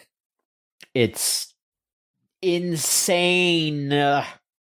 I don't know. I mean, the kids aren't playing D&D anymore. The kids aren't doing this kind of stuff anymore, and I like it. It does feel like the CEO was just doing anything to protect whatever kind of cushion that they get usually or whatever, because like isn't probably this was a new Hasbro CEO, right, for this year? Because like I thought the former stepped down and this was like the first year for this new, like 2023 was a new CEO that stepped up. Or stepped up, I say, sure. Put into power or whatever. Yeah. And like, yeah, by the way, Baldur's Gate, yeah, we won Game of the Year. You're gone. Sorry. No, nobody wants to play D&D 5e edition. Nobody wants to pay what? Like, it's like $70 now for a standard player's handbook. Mm-hmm. Like, of course, that's the thing, though. That's the thing, though, is like the actual game of D&D is not really as popular, but like all this stuff that's based off of it is like, yeah, like Baldur's Gate, and then there was the movie that everyone loved. Like, so many people were like, no, this is like a really, really fun movie, and, you know, they're probably going to make another one, or if they're smart, they're going to make another one. It's just like, they could at the very least... Like the general popularity of actual play podcasts as well at this point. Yeah, like... I don't know. I couldn't tell you how they could fix D&D to really like make it line up with today's sensibilities, but at the very least, like, it is a name that has good cachet right now, and they are not taking advantage of it at all. They are instead undercutting it and throwing it under the bus because Transformers and G.I. Joe didn't sell well enough this year. Because, and I guess also Marvel Legends too, I guess, because... I mean, yeah, all those Marvel movies weren't really popular, so I bet they were printing a bunch of Marvel figures that weren't selling. I bet that's probably where a lot of the sales dips were from. Now that I think about it, Because, yeah, they invest really heavy into Marvel figures, and Marvel was a huge bust this year. So that makes sense now that I think about it. The Spider-Verse figures did really well. Yeah, but that's one movie out of like 5? I know. I'm thinking, that's probably like the only thing that saved them in Marvel line was how many people were trying to buy like Spider-Verse Marvel Legends figures. Because sorry to cut you off, but I'm like, I've seen people trying to scalp a Marvel's Legends Spider-Gwen figure for 10 times the cost. So I'm like, I don't get it. I don't get the disconnect there. But I don't think anyone's gonna like chomp at the bit to get like the villain from the Marvels, you know. Okay, yeah, you know what? Yeah. Okay. But then like MTG was gigantic this year, and they cut people from MTG. Like, this was one of the best years for Magic the Gathering ever, and they cut people from Wizards. Like, what are you doing? Like, it's like they have frostbite in their left arm and they're cutting off their right arm. Like, that I don't fucking get it. It, like, I'm not saying that people should be getting fired at all, but like you are letting the problem fester. Like, you are not tackling the actual issue here. You're just randomly swinging and hoping that something will get fixed, and it's just like, it's not. Extremely, extremely bad management. Extremely bad. Oh my god, there's just so much big news that happened. Like, I'm sorry. What are like other big things you want to hit while we're here? Yeah. No, yeah. I mean, I know that you want to talk more, Maverick. I'm just skipping around here. I mean, probably the biggest games industry thing that happened is that the ESA has officially announced that E3 is done. They are not doing any more, at least for the time being. They are saying it's canceled indefinitely. Not really that big of a surprise because it's been canceled the last 2 years and they had to do it online in 2021 because of COVID. I mean, they, Sony ducked out in 2019, and over time it just seemed more and more like that people didn't really want to interact with it. But now, like, I'm gonna be honest with you, I am not looking forward to this. Like, you can talk about monopolies and all that, but man, it really helped to have everything in one place. And now it's just going to be stretched over all these times because nobody's going to want to be at the same time. So Sony's going to have a stream this week, and then Microsoft will have a stream 2 weeks later, and then, Bethesda will have a stream this time, and Nintendo will have the Direct over here. It's just going to go all over the place. And then fucking Keighley is stepping up to the plate here because he's got his Summer Games Fest. And, like, not as many people are going to interact with that because they want to have their own thing because they're not behooven to the ESA, to this event. Because, like, part of the reason why E3 was a thing was because people wanted to go to make business deals. And now, if that is not going to happen, Keighley's not going to... he's not going to give, like, a fucking place for people to meet and make deals at the Summer Games Fest. So that's just gone. So now there's no reason for these developers to specifically hone in on this time frame. So it's just spread all over the place, and it's just going to be this, like, slow trickle that's going to take forever, and there's not going to be, like, a really good just time to talk about game news. It's just, I'm really not looking forward to it. Like, I don't know. That might be just like I don't know, like, that might just be something as, like, a person who covers games is just like, ugh. Because, I don't know, I'm sure, like, a normal person is just like, cool, they're going to talk about stuff all the time. Isn't that great? And I'm just like, no, it's too much. No. I don't know. I mean, it was cool to go to E3 when I did those handful of times. It was busy. It was work. And, I mean, I'm glad that I did it. It was something that I could be proud of. But also, yeah, I don't know. E3. What are we going to do? Nothing. Yeah, I think it's also just the fact that work exists differently. Like, right now on the site, we have all of the, like, showcases or, like, interviews that, God, I get to see this now. Former contributor to the site, Solon, and current contributor, Franny, did over at PAX. And that is, like, in the spirit of a lot of these, like, E3 coverage deals, but that's sort of where it lives on at this point. Not so much in the immediate landscape of, like, AAA, AA conglomerate developer showcases, but it's still important to have that kind of coverage for independent and smaller scale showcases and expos where, having that interview is going to show people to an audience, like, it's going to show an audience something that they probably would have never heard about before.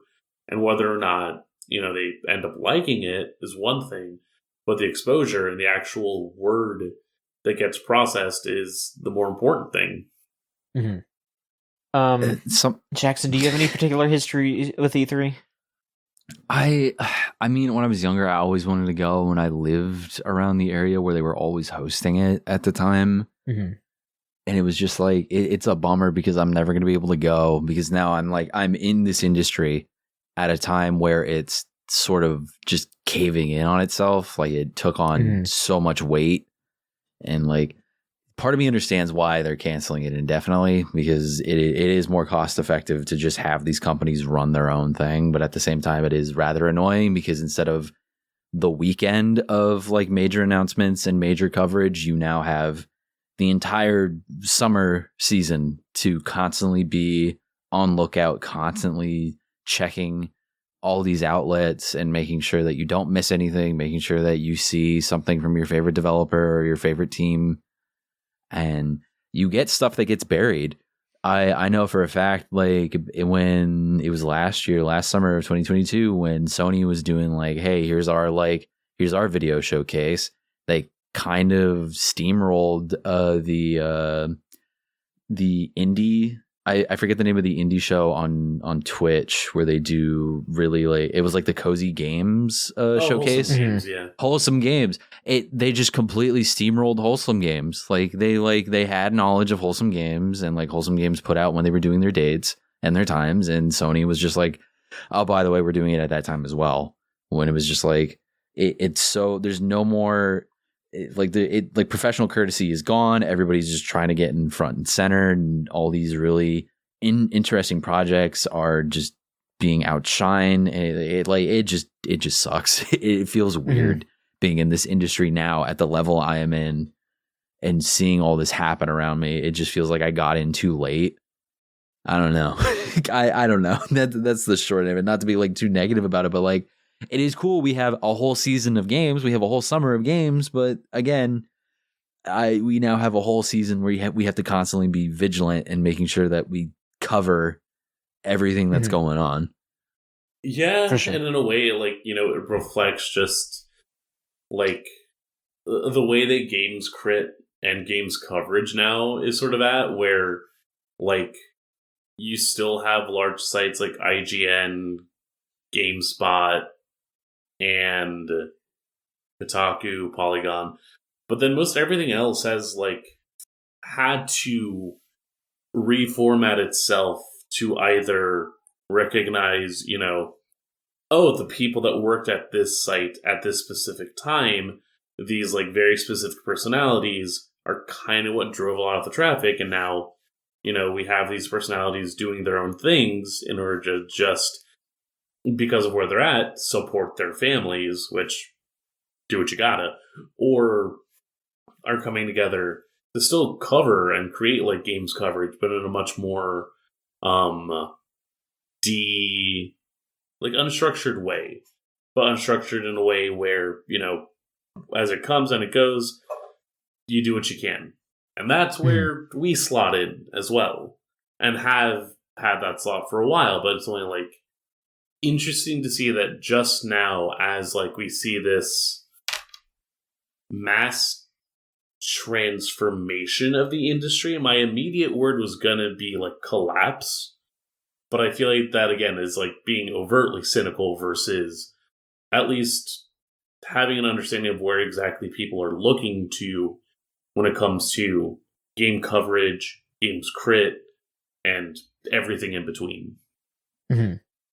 It is a it's a weird transitory time right now, and it is, it's gonna be hard on the workers more than anything, and that is the thing that is fucking horrible. And hopefully we things get figured out sooner than later, I guess. Look at it this way. None of us are permanently banned from the Jeff Keighley Theater. Yet. Yeah. I mean, I get the invite since 2020. I've been getting the invites to Game Awards a week after the Game Awards happen, which is the thing I keep addressing with their team. And they're like, don't worry, we'll fix it next year. And it keeps happening where I get the invite to go attend in person a week after the event happens. What the fuck? It's awesome. So I have a collection of lanyards that say press on them for Game Awards that are just hanging off my bookshelf. Oh my god. That I can't use, technically. That I can't use. They're just there. Oh, if you collect enough, we can do the funniest thing. Oh, man. Boy. Everything's weird. Yeah.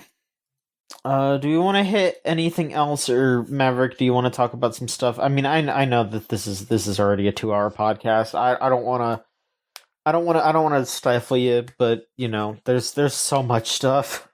There is a lot. This is what happens when we have to take some pauses. What'll I say real quick on my end? Let's see. God of War, that new DLC came out. Sony Santa Monica really wanted to make Hades, because this is kind of what that is. It's kind of like what if Kratos was in Hades? What if he did that for a minute? Jackson, I know you have not yet played God of War Ragnarok, so I will be conscious of spoilers for this part. But basically, after the events of God of War Ragnarok, Kratos essentially finds himself invited to the gates of Valhalla, where someone's like, "Hey, try this out, check this out," and he learns, people can often do get invited and can go through this whole process, but you are essentially reliving your memories and coming to a sense of self before you can fully be a part of the Valhalla is still a arduous battle to overcome before you are truly in the halls of warriors who have done their battles and whatnot. And the way we do this here is through a good old-fashioned roguelite. Just, they, doing the classic over-the-shoulder, consistent camera move and stuff, but then it's here's your chest to pick up your runes, to pick up the upgrades you want, go through, there are specific hub worlds. It's not procedurally generated, as far as I can tell, but it's much more just you're maneuvering through as you beat specific sections and get through specific legs of your journey. They'll incorporate story material and then come back through and be like, all right, this run there's going to be something that might change or be a little different until you hit the next story beat, I'm presuming. You're at end game with everything. It's very much saying hey, you beat the game already, go ahead, try all this stuff out, refamiliarize yourself with your moveset and see how far you can get through this whole little extra adventure we made you. Seems neat. I'm slowly whittling my way through it. It's definitely not something I'm expecting to hit on any of my Game of the Year stuff. Now that I've had the chance to hit through some of it, where it's you know what? You made me download this again. I had a good time with it. I can at least go back and be yeah, I have fun with Ragnarok. Not just as an narrative, but then also as a game. So it was nice to have that. And then also been slowly working my way through Xenoblade Chronicles 2. Yep. I finally said, fuck it, let me try and do this. And then I said, fuck it, because I'm also deciding, what if I replayed every single Yakuza game before I touch Infinite Wealth? That's going to be quite the challenge. I'm dumb. I'll say it here. But I wouldn't say dumb.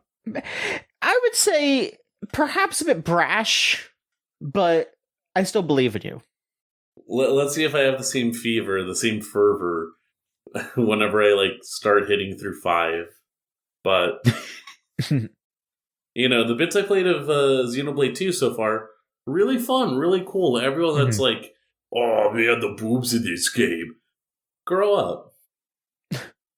Yeah. Legitimately grow up. It's doing a lot of fun stuff with its characters in a way that really, having not just had 4 chapters in, and Jackson, I know you're starting up with Xenoblade 1. There is still a good core there. It immediately opens up conversation of man, there are things we could have hit in 1 that I kind of think we could have hit in 2, and then things that are coming up in 2 where it's God, I wish some of this was showing up in 1. Mm-hmm. At least the characters. Xenoblade 2 also does a weird thing where there's gacha mechanics, but not for anything that is actually pivotal to the story. Mm-hmm. They'll introduce you to them as part of the general tutorialization, but at no point has it felt like I've needed to really dabble into the gacha mechanics in order to do it. It's never been a point where I'm actively being precluded from doing so. Okay, there have been some moments where it's oh, I guess I should have had more guys on my party or whatever, more blades available to me.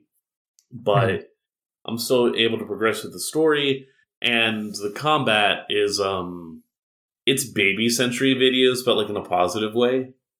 It's good to just know, oh, I'm doing some stuff, but then there's just a certain level where it's all right, Jesus, take this wheel.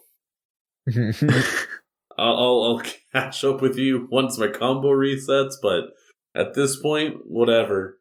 You want me to press ZR? Alright. You want me to press ZL? Go for it. I'm chilling.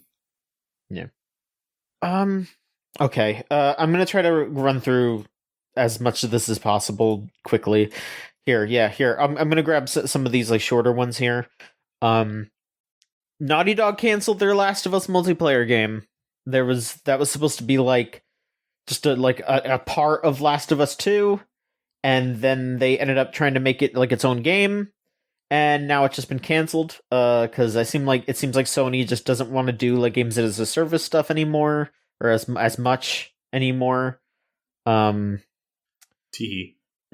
Yeah, teehee. That's really all I gotta say is okay. Hopefully nobody loses their job, but also, Kojima announced his new game, but also, Death Stranding is getting a movie, from A24. They just announced that it was happening, and also had a t-shirt. Who's gonna be in that? That's gonna be so funny. Who's gonna be in that movie? I wonder. Yeah, I sure do. It'll be so funny if it's not the actual cast. It will be pretty funny. Game. It will be everybody but Norman. God. No, they're gonna have Fragile played by Mia Goth. They're gonna make Jeremy Allen White as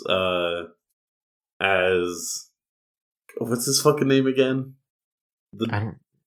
Norman Reedus' character, Sam Bridges. Oh, Sam Bridges. Sam Porter Bridges. Yeah, Jeremy Allen White as Sam Porter Bridges, and then he's talking about Ride with Norman Reedus in a scene. It's going to be on like a TV. It's going to be a rerun of AMC's Ride with Norman Reedus on a TV in the background. As it should. Yeah. We need that. And there's not going to be a single can of Monster. It's going to be like a generic can. I'm still so mad about that. Listen, like I have the most insane brain where I'm just like, I don't think that product placement should be in stuff, but if you put it in something and then you re-release it, you don't take it out. Leave it in, because that's part of it now. Like, all this, they took it all out of Pikmin 2 when they put it on the Switch. Like, no, that's remove the character. Like, come on. I hate capitalism. Jeffrey Wright as Die Hardman would actually be a pretty fun, like, facsimile. That would actually. Yeah, thinking about it. And then the product placement, it's not going to be a monster can. They're going to do the thing where Sam does the thing with his feet. And it's going to be exactly like 1-to-1 the way they do it in the game, where they zoom in on it and then they pull back. But when they pull back, it's going to be Red Bull instead of Monster sitting on the table. It's going to be Bang. It's going to be Four Loko. Yeah. It's just going to be pure Four Loko in the back. And they're like, Sam, we need you to go deliver this package. And he's like, yeah, give me a second. Slams 2 of them. I would love to see a scene of Norman Reedus trying very hard to drive while off 2 Four Locos. Oh my god. Let's see here. The Insomniac just recently got hit with a cybersecurity attack. A bunch of their stuff is being held for ransom, pretty much, for $2 million. I don't know how long they have to, like, either pay for this or these people get caught, I guess. But a lot of stuff seems to be in this batch of files that got stolen. A lot of it's like emails and employment documents and like other government documents for people.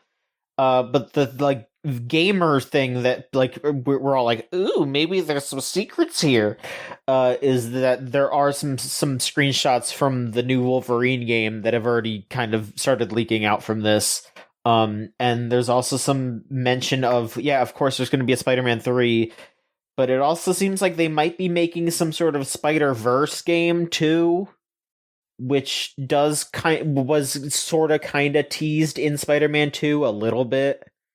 So, I mean, this is like a really horrible thing happening to Insomniac, because this is, you know, some very confidential, like, personal details that could get leaked.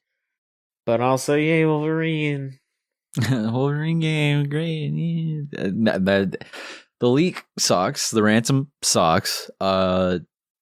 It's good that I got clarity on that, because I tried to avoid the leaks, but from what I was told was that, I guess in the original leak, that the Spider-Man 2 game was supposed to be a Spider-Verse game, quote unquote. But if that's what those documents say, that there's supposed to be a Spider-Verse standalone game, then so be it. Mm-hmm. Yeah, I mean, at the very least, like, I don't know, I'm not really going to condone hacking of the average people, like, at their jobs, but if they are going to leak shit, I hope that they withhold the, like, actual government information. I mean, you know, they're trying to get money out of them more than anything, so that's what they're doing. They're not trying to just be like, hey, we have this information for the gamers. Like, no, they're trying to get money.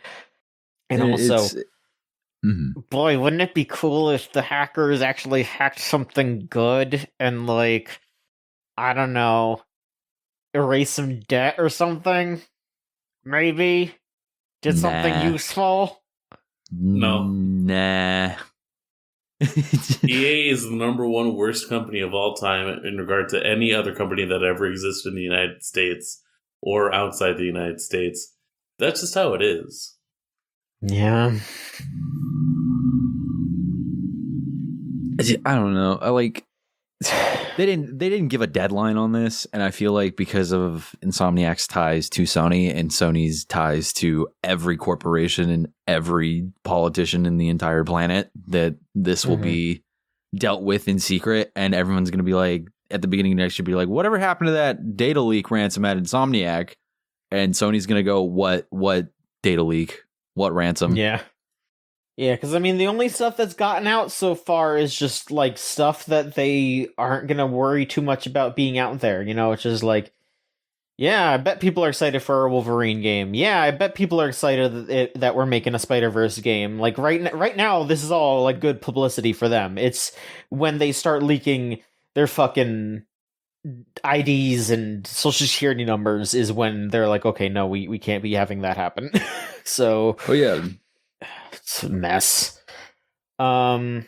Speaking of messes, okay, yeah, this is a big old one here. The day before, I hadn't heard about this game, but apparently a lot of people were mad about it.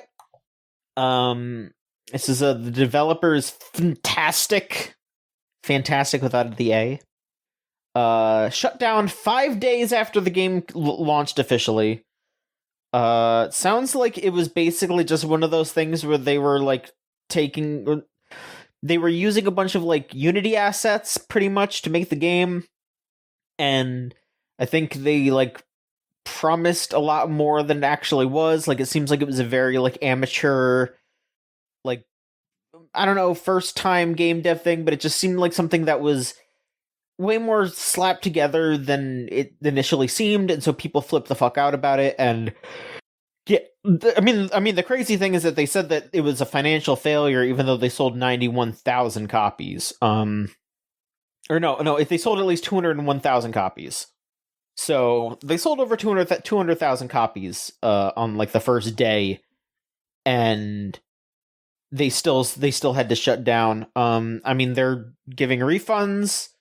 Trying to figure out what to do with the future of the game, but I don't know, it's so bizarre. I've never ever heard of this game, and it just seems like it's something that was like a big deal on Steam. It got a bunch of hype, and it came out and it was bad, and it blew up in the company's face in some way, even though it sold really well. I have no fucking idea. It was a project that completely, like, one for one, just like ripped off the trailer for Call of Duty, and then they were trying to sell it as their own thing and all this stuff.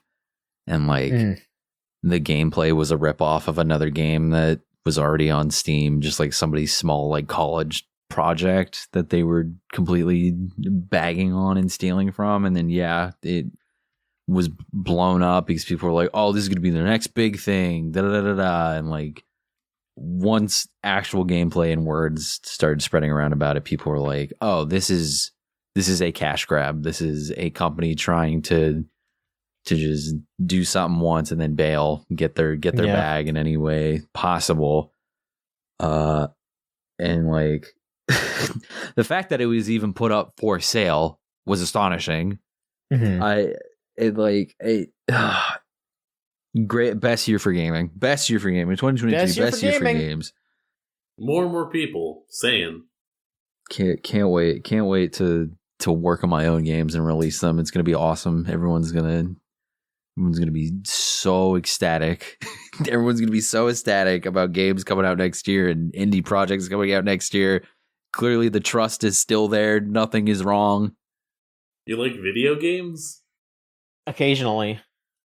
Just continuously being like the fucking Control-Alt-Delete. You hear about video games? Oh! Okay, we got two more bits of news here, folks.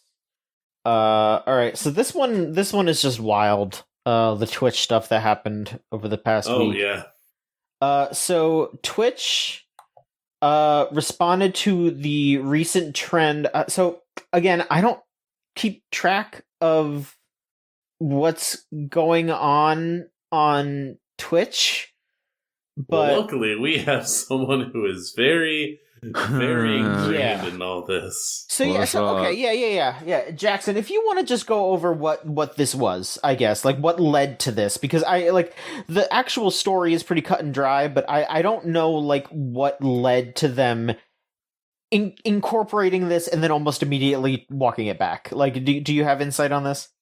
So yeah, here's some fun insight, which might be awesome.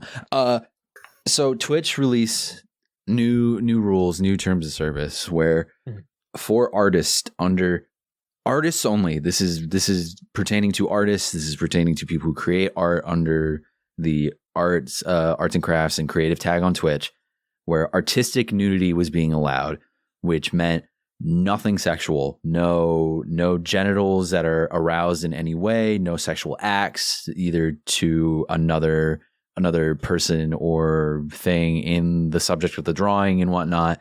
It was for artistic nudity, where it was figure drawings and studies and stuff like that. People took this as, oh, I'm streaming my art. I'm streaming my art. It's artistic nudity, and people were blurring the lines. People weren't actually reading the rule. And then VTubers were catching on to it, being like, well, I draw, but also my model is a piece of art. So therefore, I don't need to do it. Like, people were just basically having their VTuber models be naked and doing all this stuff and basically pushing the boundaries and blurring the lines and not understanding what these terms of service meant when it was clearly stated. And also, there was an addendum to the terms of service back in like 2021, late 2021, early 2022, where it pertained to VTuber models, where VTuber models are considered a presenting entity, that you are the subject on stream. You are a physical person on stream. So therefore, the attire policies that apply to people who are streaming with webcam apply to VTuber models. So the VTuber can't be naked. The VTuber can't be naked at all. And they push those boundaries. So Twitch was like, hey, we're noticing a lot of people aren't following this. We're just going to cut it off. We're going to just shut this thing down, chop its head off, stop doing this. Because Twitch got in trouble with a lot of advertisers being like, my ads are being run on a stream right now where somebody is drawing vigorous acts of like sexually condemning content. So Twitch rolled it back. The reason why Twitch originally, this was the ongoing theory, and it's been confirmed talking to Twitch staff and whatnot, is that the protests that were going on for Twitch at the time, because of the ongoing issues happening in Gaza and whatnot, where it was like, streamers are going to strike, streamers are not going to stream on the platform, views went down, and Twitch was like, okay, how do we bring people back? Let's implement a new policy rule. And people came back. And because people were pushing these boundaries, views were pushed up higher than ever before. And then issues with adverts, people were getting banned left and right. And Twitch, being who they are, they were just, like I said, cut it off at the head, not really concerned for anything or any of the bans they imposed on people. A lot of art streamers who were doing artistic studies for figure drawing and whatnot are banned. I know people who got banned. I know people who are still banned because of this. And I know people who pushed the policy beyond its limits and were showing sexual acts and doing these things that were clearly against TOS that were reinstated because of the amounts of views that they brought into the platform. So it was a big PR shit show at the end of the day. And knowing Twitch, they're going to implement the artistic nudity rule again, but it's going to be more strict. People are going to get banned again. It's going to be a whole process like it was with the VTuber attire thing back in 2022. It's a continuing fight against this platform, and I love it so much. I love being able to be a streamer on Twitch. I love playing video games for a living. I love covering video games for a living. It's so fun. It's so great. That's the whole of it. It's a lot. There's a lot more to it, but that's the summary, if you can believe it. I mean, the one thing that I'm seeing on this Polygon article on here was that like part of the instigate like one of the instigating events was that like there were a lot of like these just chatting streamers who were doing basically topless streams where they would like make sure that the camera was like just at the shoulders or whatever, and they were the boobs were covered, but you didn't see them being covered off screen, so it looked like they were topless. and that was like part of the reason why this like conversation started, at least. And I didn't know anything about that. Like, I don't, no offense, of course, I respect the Twitch hustle. I'm just not really someone who cares much for watching streams in general. But yeah, just like I didn't know that this was something that people were doing. I mean, it makes sense, like introducing a sexual aspect to a site that is not inherently sexual. Like, people are going to hop on that, like it's, there's an enticement to being like, ooh, they're doing something sexy on Twitch instead of just going on to a porn site, like there's something, it's scandalous, but like, it's just also like, I don't know, like this being that being sort of part of the instigating event here, it does make me understand a little bit why people were maybe initially like pushing that boundary, but also they probably should have very quickly stopped doing that instead of really leaning into it like they did. Like, this seemed like something that maybe like one or two people would have done and then immediately been like, whoa, no, don't do that, but like,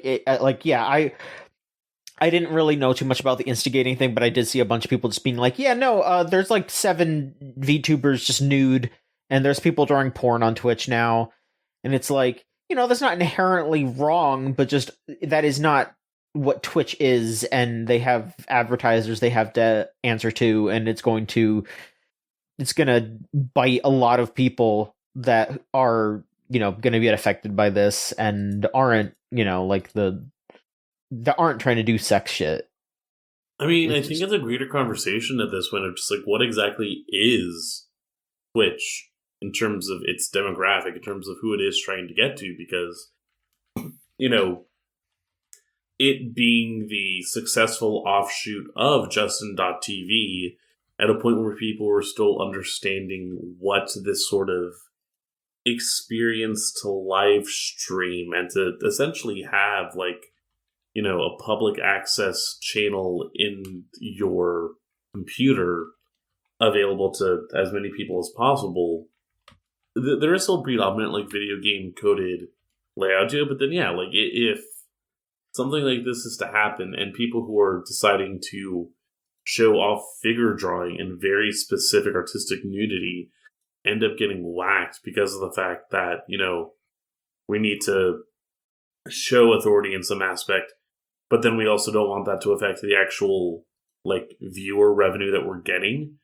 It's such a twisting of ideals, or at the very least just feels very like confused from an outward perspective, but I wouldn't be surprised if people in charge know exactly what they're doing and, hearing time and again just the follies that belie the site. It is fascinating the way that you do have these instances of accidental monopolies that just really don't know how exactly to leverage their power, but then also just are resting on the fact that like so little else is available.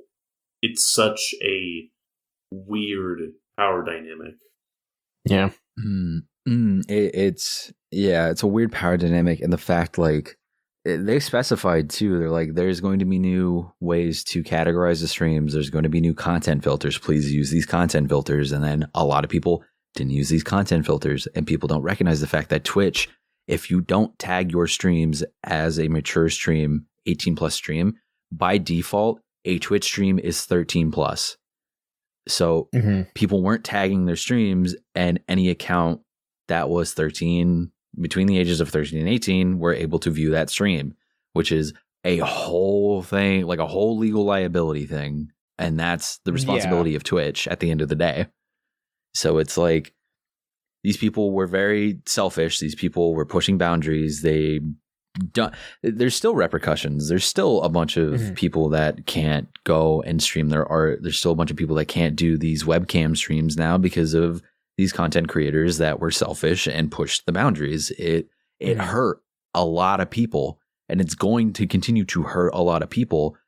And I feel like it was a good direction for artists on Twitch, and now we are 5 steps backwards, where like I'm seeing Twitch be like, okay, art might not have a spot on the platform anymore. And I'm like, it's already hard enough for artists. So what are artists going to do? Like, what is the alternative if they can't live stream their art, if they can't advertise their commissions anymore? Like, what is the, where are they supposed to go?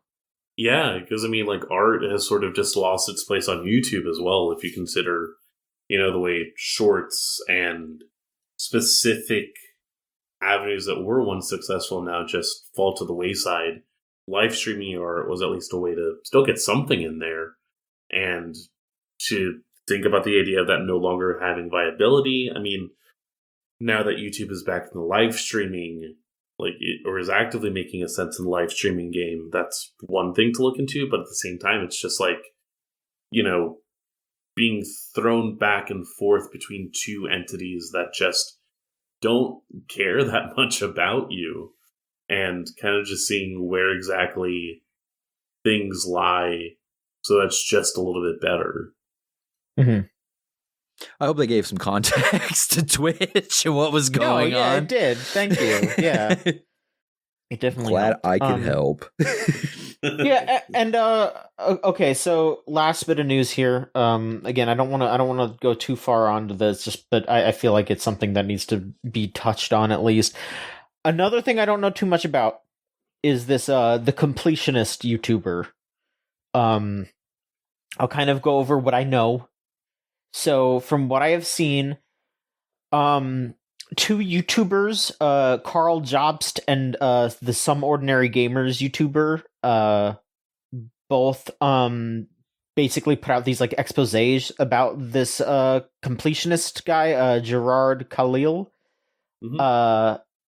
They said that basically he was just sitting on a bunch of money that was supposed to be sent to different charities, or it was a charity that was supposed to send money to different like medical, specifically for treatment for frontal temporal degradation.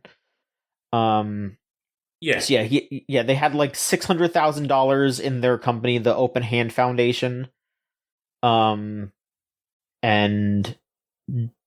they're basically just saying like, they haven't donated like any of this money. And it just seemed like a very strange thing, especially because it, like, at least from what I saw, they weren't like just like spending the money, they were just like sitting on it. So, I don't know too much about it. I don't know if you guys know more about it. You want to talk about it? I mean, I went on a whole thing about Twitch. So, Mav, if you want to give the insight, and then I can chime in because, I know bits and pieces, and so part of this relates to who is the completionist. Because there's even just jokes about that at this point. Where mid 2000s YouTube, you're getting a lot of games content, you're getting a lot of like teams coming up, or like groups cobbling together. One of those groups is a little-known John by the name of Normal Boots. If you've ever heard the names of Peanut Butter Gamer, Satchel Like a Bag Drakes, The Completionist, Pro Jared, JonTron. That's that little collective. And within the last, like, decade plus now, each one of these people, I want to say still save for, like, Peanut Butter Gamer and Satchel, have had some sort of, like, big scandal come up, or just, like, a big moment. Just, like, oh, hey, this guy actually kind of sucks. I'm not going to, like, pay too much attention to this guy anymore.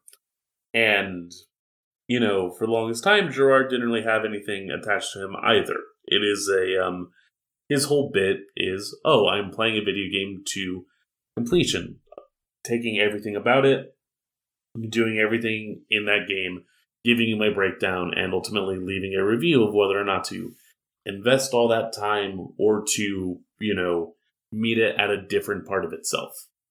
Just a very specific, like, retrospective. There had already been drama associated with him based on collaborations with a former partner of the channel, which then led to him having to actually redo old episode topics because of just the ownership of those specific episodes. And so there's one aspect already where it's sort of like, man, this guy's had to do a lot of stuff. Recently, and I think this is part of where a lot of the questioning has come in. Recently, he had put out a video specifically about, like, buying out the entirety of the 3DS library, if I remember correctly. And Wii U, yeah, like all the digital stuff. 3DS and Wii U. Yeah. And so, I am not making this allegation, I am not making this accusation, I am being perfectly clear in that I am saying there have been allegations and accusations, or at least wonderings. I'm being very explicit because in the middle of all this, Jerard has put out an apology, and more specifically has also, like, tried to, like, be very litigious in the, like, setup of, here's where the money went, here's what happened with the money, I'm sorry, but also you trying to call me out on this, I'm going to be taking legal action. And frankly, I do not give enough of a fuck to actually try and, like, have a side so much as just relay the information. Right. And so that is all to say that recent video then put into, like, at least planted the seed of, hey, so you did this thing. There's also this other thing you do, which is called Indieland. A showcase of independent video games is usually live streamed each year, has been that way for a while now, and has also been a main source of donations for the Open Hand Foundation. As Jerard goes into in his apology, you know, the whole, like, rhetoric surfaces around to the fact that his mother had been affected by, like, a frontal temporal degradation. And that becomes a crux to some of this argument, or gets brought up a lot, is the way I'll put it there. And so people start to ask, hey, did this money actually go through? Did this actually, you know, get donated to where it's supposed to? And the immediate through line people are making is, oh, did any of that touch the Wii U and 3DS e-shopping channel, like video? To which Jerard in his apology says, none of that money touched that. I've had to do costs for other stuff, like the main driving point being this money has sat around, yes, but then eventually now has gotten to where it's supposed to be.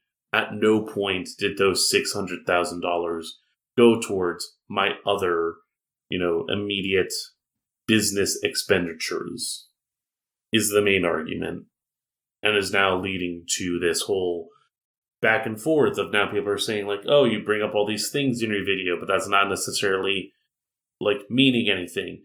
My main thing is, okay, so did the $600K actually get, like, donated?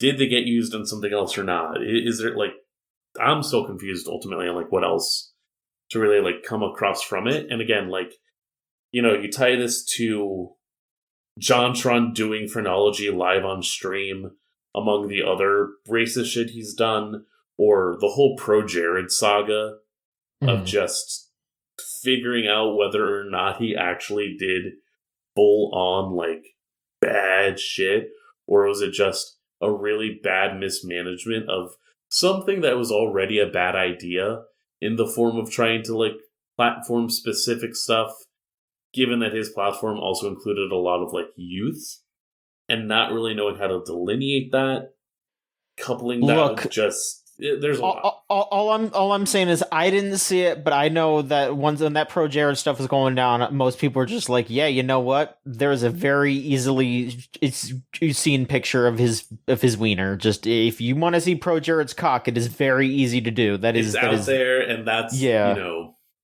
it's out there. this is one of those things where it's much more, you know, so I don't think it's good. It's definitely, like, you know, damaged his ability to, you know, like, he stepped down at this point from being, like, part of the board for the Open Hand Foundation. It's definitely going to affect, like, his overall perception, I would say, online, especially already, you know, as someone that's, like, been around and, like, watched a bunch of these people's videos, he has always been pretty, like, it's funny to say transparent here, but, like, whenever there have just been personal issues or just general stress coming up, he's taken the time to be like, oh yeah, here's what's coming up. So to have this in, like, the back burner of it all is, like, a layer that is interesting to notice in hindsight. But at the same time, you know, yeah, there's no Jerard cock out there. I'm not seeing Jerard. Granted, there's some stuff at the time of, like, the fucking BLM movement that is like, ooh, boy, buddy, you are needing to rethink your priorities for a minute. But, you know, is not him breaking up the calipers in front of a live stream, you know? It's bad, but I have seen much worse, and I don't know where exactly to pinpoint it. Jackson, what do you think? It was a weird situation that blew up, and that it was poorly handled on all sides, which is most of these situations, that it's always poorly handled. Like, the thing is, like, people knew, like, this was public. Like, the way they figured out that the money hadn't moved was because this is a foundation that you can just look up the tax records of, and you can see where money is being spent and where money is not going, or where money's been sitting. So it's just, it feels like Jerard has been called out in a very public manner, and then they had the interview on Some Ordinary Gamer where even Jerard acknowledged, like, okay, you got your gotcha moment, and now I feel stuck, because it's like, well, after this interview, if I go donate the money, it looks guilty. It looks like that I'm only donating the money because I got caught holding on to it, where it was, their explanation was that we were trying to make sure that the money goes to an actual reputable charity that is going to use the money for the purpose they say. But they were holding on to it for a good amount of time. So I don't know. This is just a weird situation. And then, like you said, it's weird having that layered pullback, because Jerard is not necessarily transparent, but they're very upfront about what is happening and what is going on, and explaining, like, a video might not come out because I am dealing with this. Hey, this might not be happening because I'm going to be gone because of this reason, and stuff like that.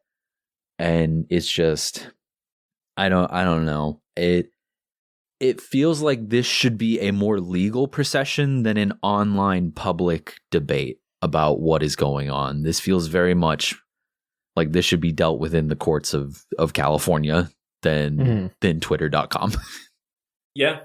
I would at least say, like, it doesn't even feel like it's something that I should be privy to, outside of just knowing whether or not this did get delegated. Because then he goes in and, like, talks about specifically, like, you know, wanting to make specific amounts of lump sum donations in order to, like, steer clear of specific, like, not audits, but as someone that's worked in the nonprofit sector for a bit, I fully understand that there is, like, weird bullshit attached to wanting to do charitable things with money. But then at the same time, I'm sure there are people out there like, oh no, what he's saying is bullshit. Or are able to give more insight in a way that is, like, you know, dissecting that. But at the same time, it's like, you know, if you're telling me the 600K is just sitting there, it's not great, but that at least, you know, takes care of the immediate question of, oh, did he spend it on anything? No. Okay. What is sort of the next move to do? I mean, I don't want to talk about that. I want to talk about, like, how dare he hold this money? And it's like, I'm gonna get it. I'm not gonna, like, it's such a weird thing where it's like, I don't have the energy to get mad about this. I'm just curious what exactly, like, you want. What exactly people, like, are wanting out of this. It feels like a situation that people brought up in order to have that sort of blow up with some of the other members of Normal Boots, but it's like at the end, it's still a legal thing. At the end of the day, it's just like nothing was spent. There's not really, quote unquote, in legal terms, there's no real charity fraud going on. There is a collection of donations to a foundation that is going to deliver it to a charity. They just haven't delivered it in the time frame that they gave. That's really the only legal fault there, is that there was no donations in a time frame. And if nothing was spent, no fraud. If the money hadn't moved in like an extra like amount of years, then maybe it would be considered fraud. But even then, it's like the money got put into the right spot and this person made a mistake and their credibility will be shot for it. Their livelihood may see decrease and they might not be engaging with the community as much anymore, or this really cool thing of like Indie Land might not continue because of what happened, which is a shame, because Indie Land, although some of the things on Indie Land should have not been shown on a live stream, at the end of the day, it was still a good platform to highlight indie games that were coming out. I think Indie Land was one of the main reasons why Yacht Club Games was able to kind of like push himself up to be a well-known name in the industry. Like Shovel Knight and whatnot is sort of goes hand in hand with Indie Land. Like Yacht Club Games is made that way because of the support it has gotten from fan bases. And I don't know. It's just weird. It's just a weird domino effect that keeps happening with these kind of situations. So I don't know. Maybe there's a lesson to be learned at the end of the day, where sometimes a situation doesn't need to be publicly addressed. Sometimes it just needs to be discussed among the people who are privy and or involved, because like it doesn't benefit me to know about any of this stuff. Like I know the legal technicalities behind it, but like I'm not involved. I can't do anything to help or prosecute. So like I don't know. It's just a weird thing I know in my head now. It's just taking up space. Yeah. No, yeah, like it. I'm curious, if someone had ever just like decided to put out a DM or something like, hey, because these are public records, this money that's been collected for the Open Hands Foundation, has that gone anywhere? Has that done any, like, I'm curious now if there could be cases of people that are like, no, yeah, I knew. Like, I had heard because I asked privately. And I don't know. That's it. Like, it's not as big of an issue as like the Twitch thing that we discussed earlier. So I don't know. Yeah. A metaphorical cock is out right now, but it's like, it is much more. It's just weird. It is just weird. Yeah. Like, again, I can't even feel the energy to get mad about any one particular side of it, even as someone that like would call themselves like a fan of Jerard's work in the past, because it's more just like, dog, this feels like something I don't need to worry about that much. And I feel like it is just a very back and forth kind of procedure where, yeah, like the receipts, you have like people such as the certified gaming accountant auditing the response that Jerard made. And that's one thing, but also I don't know if I need all this to be aired out or care enough to see it all aired out. But, I think it also just makes sense to have this going on in the wake of like the James Sunderton, blow up just a few weeks prior to this. It feels like tabloid. It just feels like moving on to the next big gossip topic and trying to make as much as you can out of it before moving on to the next big thing and the next big thing. That is 100% part of it. Like Carl Jobst has done some like legitimately good like digging around, like especially with like the stuff about like game grading and all that stuff. Like that was like legitimately good expose there. But just like seeing that these videos that they're posting. It's just like they're trying to be like, we're doing this for you. We're doing this to just shine a light on this horrible thing that this person's doing, covering it with ads and just like, just it's obvious that they are just trying to, that they found a drama thing and they're making money off.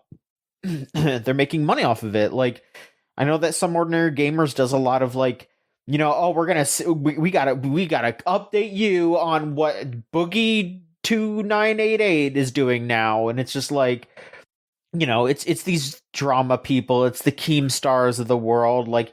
Yeah, they are probably highlighting some bad people doing bad things here and there, but like it feels like a good like 75% of the time it's just like, here's this person fucking up and why you should be mad at them about it. And it's just like, I got a job, man. I don't need to I don't have the energy to care about this shit. Like this is just teenagers who don't have anything better to do. Like this is the kind of shit that I would get all in a tizzy about when I was in high school.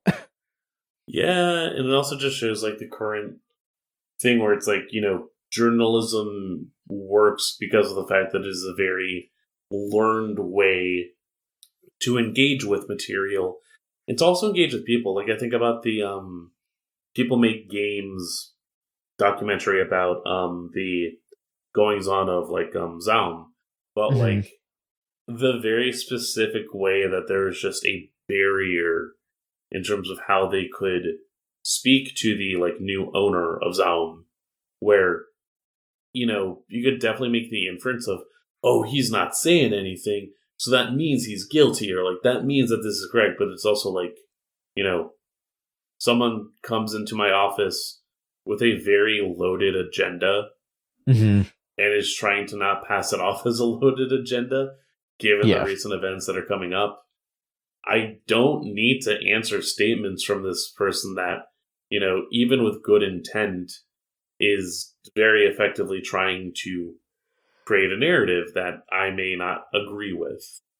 That is trying to create a narrative that is like going to take me down. Like if this goes as south as it could go, I'm just fucking done with this thing that I've been doing like for most of my adult life. And this seems like it's a pretty bad thing that if he's withholding all these funds or whatever, but also like it does. I don't know enough about this to be like, man, I think this guy should be locked up. Like, I don't fucking know. It just seems like dude was maybe bad at running a fucking charity. Like, I'd probably be pretty bad at running a charity. I bet 99% of the fucking people watching those videos would be bad at running a charity. I don't fucking know. Like, this just seems, it just seems like such a friggin' mess. Personally, I'd handle it. Personally, I think I'd do a good job. No, I mean, yeah, like, I agree. The thing that I agree with you the most, 100%, is just like, yeah, it definitely feels like something that I did not need to know about. Like, this is just something where I'm just like, I don't care that much. I don't need to know what's going on with all this shit. We found gaming's baby Gronk got rizzed up by Livy. Yo. In a way. Yo.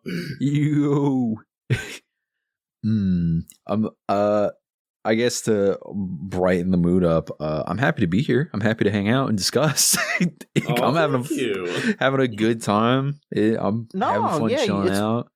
It's been a delight having you on. I know that this has been very long, but no, this was a very good time. I'll ask this. Do you all want to do the questions that we got, or do you want to wrap up? I would understand if you want to wrap up, but we do have 3 questions we could hit. I think these are pretty quick ones that we could hit. Okay. Yeah. All right. If you want to send in a question, you can go to gamesline.tumblr.com/ask, and you'll sound like this. Cello Buster asks, E3 is dead. Long live E3. What eulogy are you delivering at its funeral? Should we each go one by one and just like give our E3 eulogy? Yeah, I think that'd be a good idea. All right. Maverick, do you want to go first, or? What would my eulogy be? Dear E3, you made me care about Kid Icarus Uprising. And no joke, that trailer, whenever I put it on, will always make me tear up a little because I believed in magic for a minute. Granted, the times before that were fucking Wii Music and all that, but you know what? In that moment, I believed I could fly. The people are waiting for me. Sorry to keep you waiting, E3, but it's okay because you're in the fucking ground. Mm-hmm. E3, thank you for having me there a couple of times. The time that we actually got this website in and I wasn't just piggybacking off of Destructoid, that was insane. I still can't believe we did that. I mean, I honestly wish that I could do stuff like that more often, because doing real games coverage probably made me feel the most alive that I've felt so far. So if that is something that we could do again in the future, I would very much like to do that. So yeah, E3, like, legitimately some of the best times I've ever had in my life was doing the E3 coverage, but you know, goodbye. We gotta fly It's out done. PAX. We gotta get you a badge and set up for PAX. All right, I mean, maybe that could be arranged. Maybe we could figure that out. I'm gonna have more days off in like 2 or 3 weeks, because that'll be when my time off rolls over or whatever. Jackson, do you have a eulogy for E3? I walk up to the podium. I open a piece of notebook paper that's been crumpled in my pocket, tears in my eyes, and I say, "Thank you, E3, for inspiring me to go down this career path. But I hope you rot in hell for all the false promises that you have given me throughout the years. I don't see my cool Killer Instinct fighting game that you promised me. I don't see the true idea that was supposed to be Super Smash Brothers Brawl. Fuck you for introducing the original Nintendo DS to me, because that original DS looks like a piece of shit." And then I throw the paper into the open hole that is holding the casket of E3. Bury it. We're done. Just bury it. I'm over it. I'm done. Mic drop. Let's see here. Aperture City sent us 2 questions. First one. Okay. If you had to name 4 or 5 games that will give a stranger a good idea of what you're into, what would you pick and why? Okay, that's a good one. Mm-hmm. Okay, I'm turning slightly. Oh, okay. I mean, I think I could probably just pick like a couple Game of the Year winners that I've given to things. I mean, right now off the top of my head, I would say like, yeah, Xenoblade 3 is definitely a new good one. Danganronpa 2, No More Heroes 2, so that's 3. Pokémon Sun and Moon, and fifth. Oh my god! Well, I want to pick like some retro stuff too, though. Okay, hang on. Okay. What would be the one pick to? No. Okay. No. I'm taking Xenoblade 3 off. I love Xenoblade 3, but take that one off. Okay. Okay. Now here, hang on. Okay. I'm gonna say SMT4. Actually, SMT4's got to be on there. Okay. Sun and Moon. Still, Okay. I'm keeping that on there. Marvel vs. Capcom 3. Okay. All right. No More Heroes 2. Mm-hmm. And Donkey Kong 94. Ah. Okay. Yeah. Interesting. No Community Palm. I love Community Palm, but we had I had to pick 5, okay? That's okay. Would it be number 6? It's at least in the top 10. Okay. No, that's fair. I could pick Game of the Year winners, but I feel like those are all derivative of like these core 5 for me. Where, let's see, We Heart Katamari is on there. Beautiful Joe. Trails of Cold Steel. I'll be definitive right now and say 3. Mm-hmm. And then we got 2 more slots. Like, because yeah, this is at least being more iterative of like my style rather than like, or at least like a good idea of what I'm into. Oh, The House in Fata Morgana, easy. Yeah, Okay. I was like waiting for that one. But, Lordy. The world ends with you. It's a good one. Yeah. Mm-hmm. It's either that or Kingdom Hearts 2. Like, I feel like those give a good summation. Or, no, actually, fifth one, Project Diva. Okay. Really? Because it's like a good spread of genres, but then also just like good aesthetic choices in between. Like, you get a good idea about like what I'm into wholesale out of that core, I'd say. Okay. Yeah, knowing you, yeah, that makes sense. No, I'm picturing all 5 of these titles rotating in my brain. Yeah, that makes a Maverick. Kind of went over it at the beginning. Silent Hill 2, Devil May Cry 3 specifically, Street Fighter Third Strike, No More Heroes, but specifically Travis Strikes Again.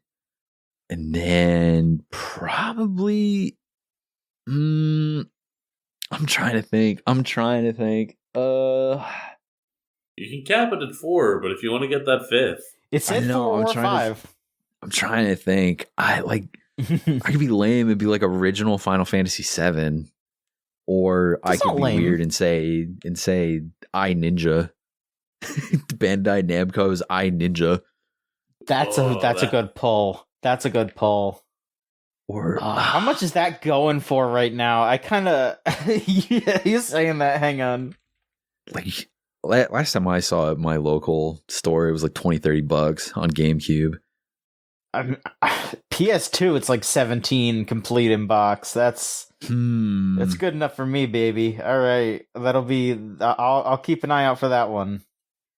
I just put it on my price charting wish list. That's how you know it's real. If you want a questionable voice cast in a video game, bet. There you go. Yeah, play if you want to listen to Philip J. Fry play a ninja who's supposed to be Japanese. By all means, please. That's my lineup. I think that describes me pretty well. It's pretty good. That's pretty good. And all right, last one here, also from Aperture City. Any moments in games that stopped you in your tracks or really took your breath away? I mean, I'm gonna say, hearing Philip J. Fry's do a racist accent in I Ninja, yeah, yeah, that certainly stopped me in my tracks. I guess a recent moment would probably be like in a game recently. I played Inscription for the first time. Ooh, and yeah. The big moment in Inscription is the one that made me go, fuck, are you kidding me? Because it was like I was kind of like time's up on my stream time, and I was like, I want to keep playing this game, but I've been going for almost 6 hours tonight. I need to stop, and I haven't gotten back to it. I've been chomping at the bit. So Inscription is one of those games where I'm just like, oh my god, holy shit. Right. I'm trying to think of any of things that just made me just sit there and go like, wow. Like recently. I mean, I would say like when your pick for best moment would probably be up there from last year, right? The like moment of Xenoblade 3. Oh, I mean, absolutely, yeah. Like that whole section in Xenoblade 3 with the eclipse was definitely a major highlight. I was just trying to think about this year.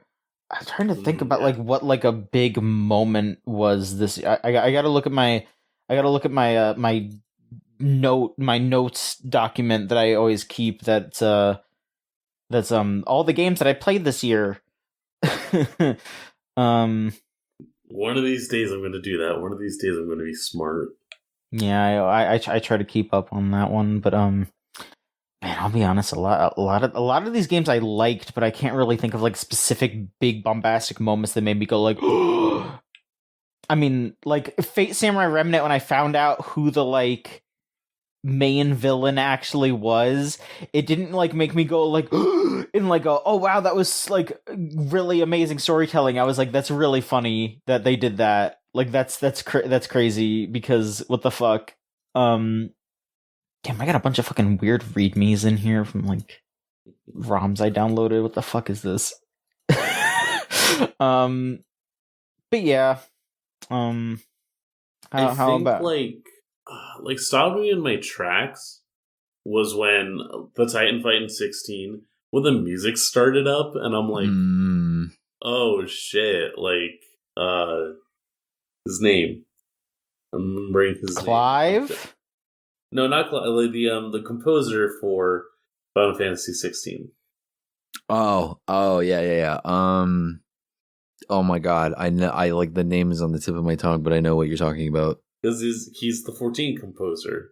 I'm like banging my chair trying to think.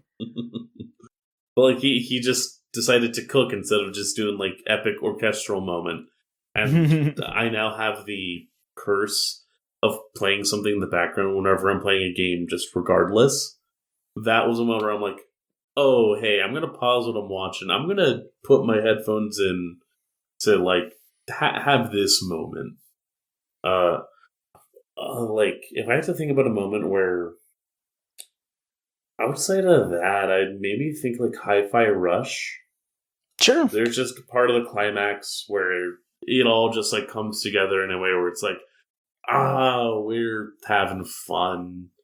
Like I'm fully invested in this big like save the day moment.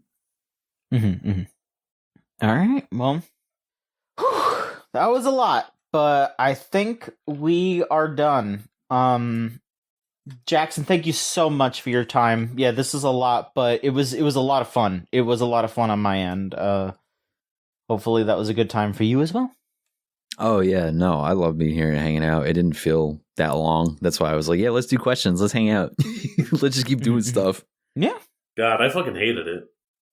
All right, well, I'll never come back. Like whatever, fuck you then. Like yeah, great. Why did they fucking decide to have you on? I don't know, man.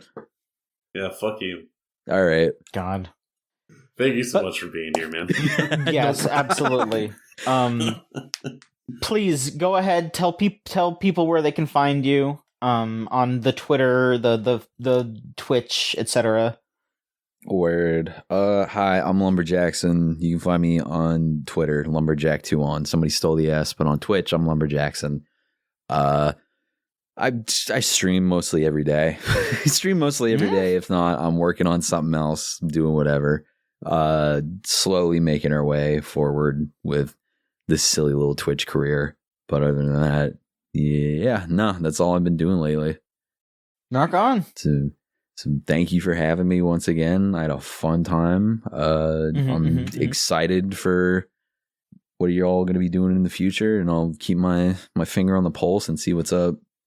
Totally, absolutely. I mean, it's an honor. Thank you. And for all of you listening, thanks again. If you want to continue to follow what's going on with us, our website is gamesline.net. Because it was like it was like $3,000 a year or something to get the .com. I don't remember. It was nuts. Maybe someday. Our Twitter is @thegamesline. Tumblr is gamesline.tumblr.com. Facebook.com/gamesline. YouTube.com/@thegamesline because you need the @sign. Twitch.tv/gameslinetv. I still want to do some Pokemon stuff. I think I'll do that in the new year. I really want to figure that out.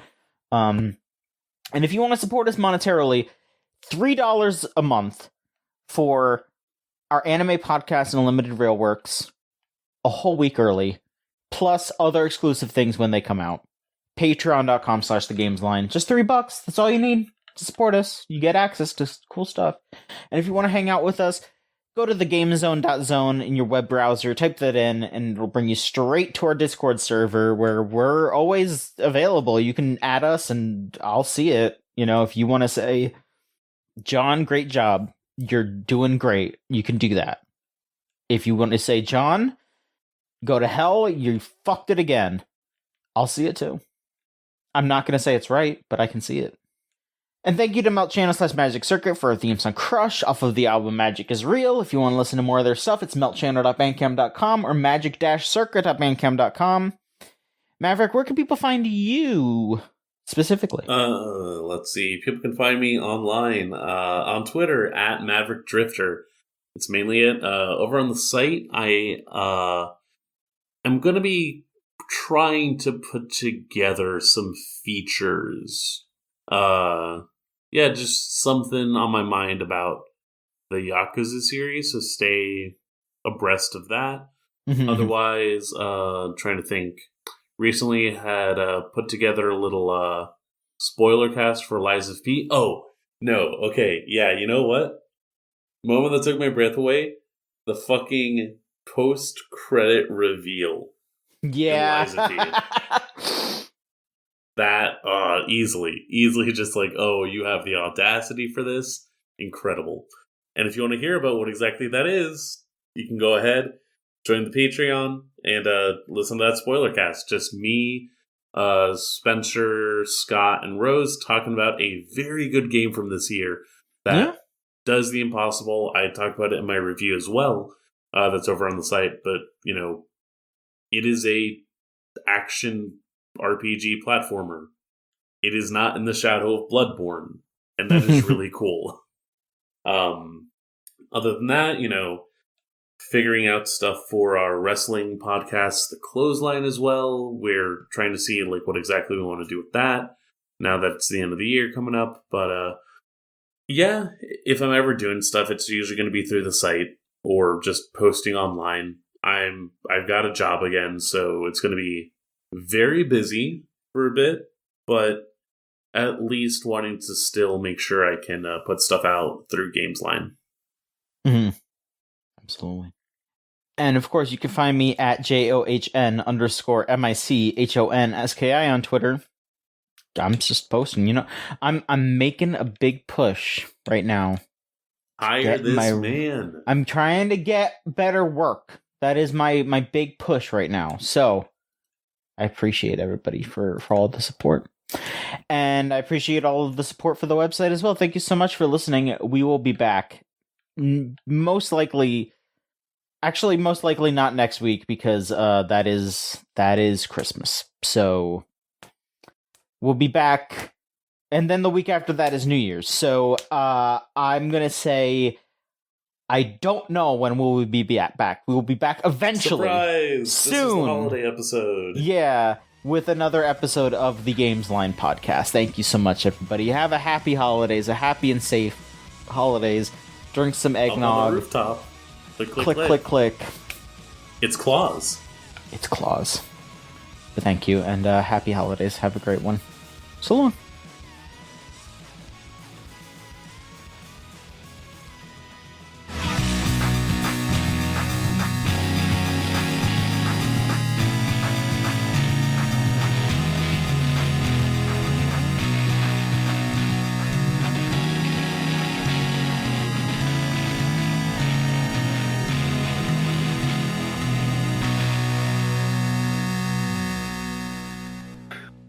Fuck you. Kiss my ass. Jesus, Craig. All right. You also have Audacity or whatever else, right, Jackson? Yeah, I can make a backup recording right now if you want me to. Yeah, that's what we do. We use the Craig, and then we have our local recording as well. Just always good to have a backup. Let me test this right now, real quick, and then. Okay. Yep. All right. I'm gonna start my recording, and then my Audacity's rolling. Oh, I was gonna do a countdown so we can sync it up. So yeah, just let me know when you're ready, and then we'll go ahead and do that. Okay. All right. Ready whenever you are. All right. I'll count down 3, 2, 1, and then press it on go. All right. And then afterward, we'll just say live. Yeah. 3, 2, 1, go. Live. All right. We should be fine. I don't think we got to worry about all the other bullshit. No time that is. All right. Nah, it's okay. It's okay. I think we're good. And stop. All right. 3 hours and 8 minutes. Oh God. 3 hours, 8 minutes, and 30 seconds. Shit. How long was Robbie's? That's a good question. Was this longer than Robbie's episode? Because if so, I'm gonna go rub it in their face. I'm gonna go see that real quick. Rub it in their face, being like, "I got the longer episode and you didn't." You should kill yourself. Yeah, I'm gonna make the 10-minute drive to their house right now, knock on the door, and say that. You're gonna say it like Jake the dog. They fucked up your hair dye. You should kill yourself. Do you want me to audio treat the Audacity file and then send it over, or just leave it as is so y'all can treat it the way you want to treat it? Should be fine if you just send it over. Yeah. And you can just upload it here on the channel. Hey, guess what? Yeah.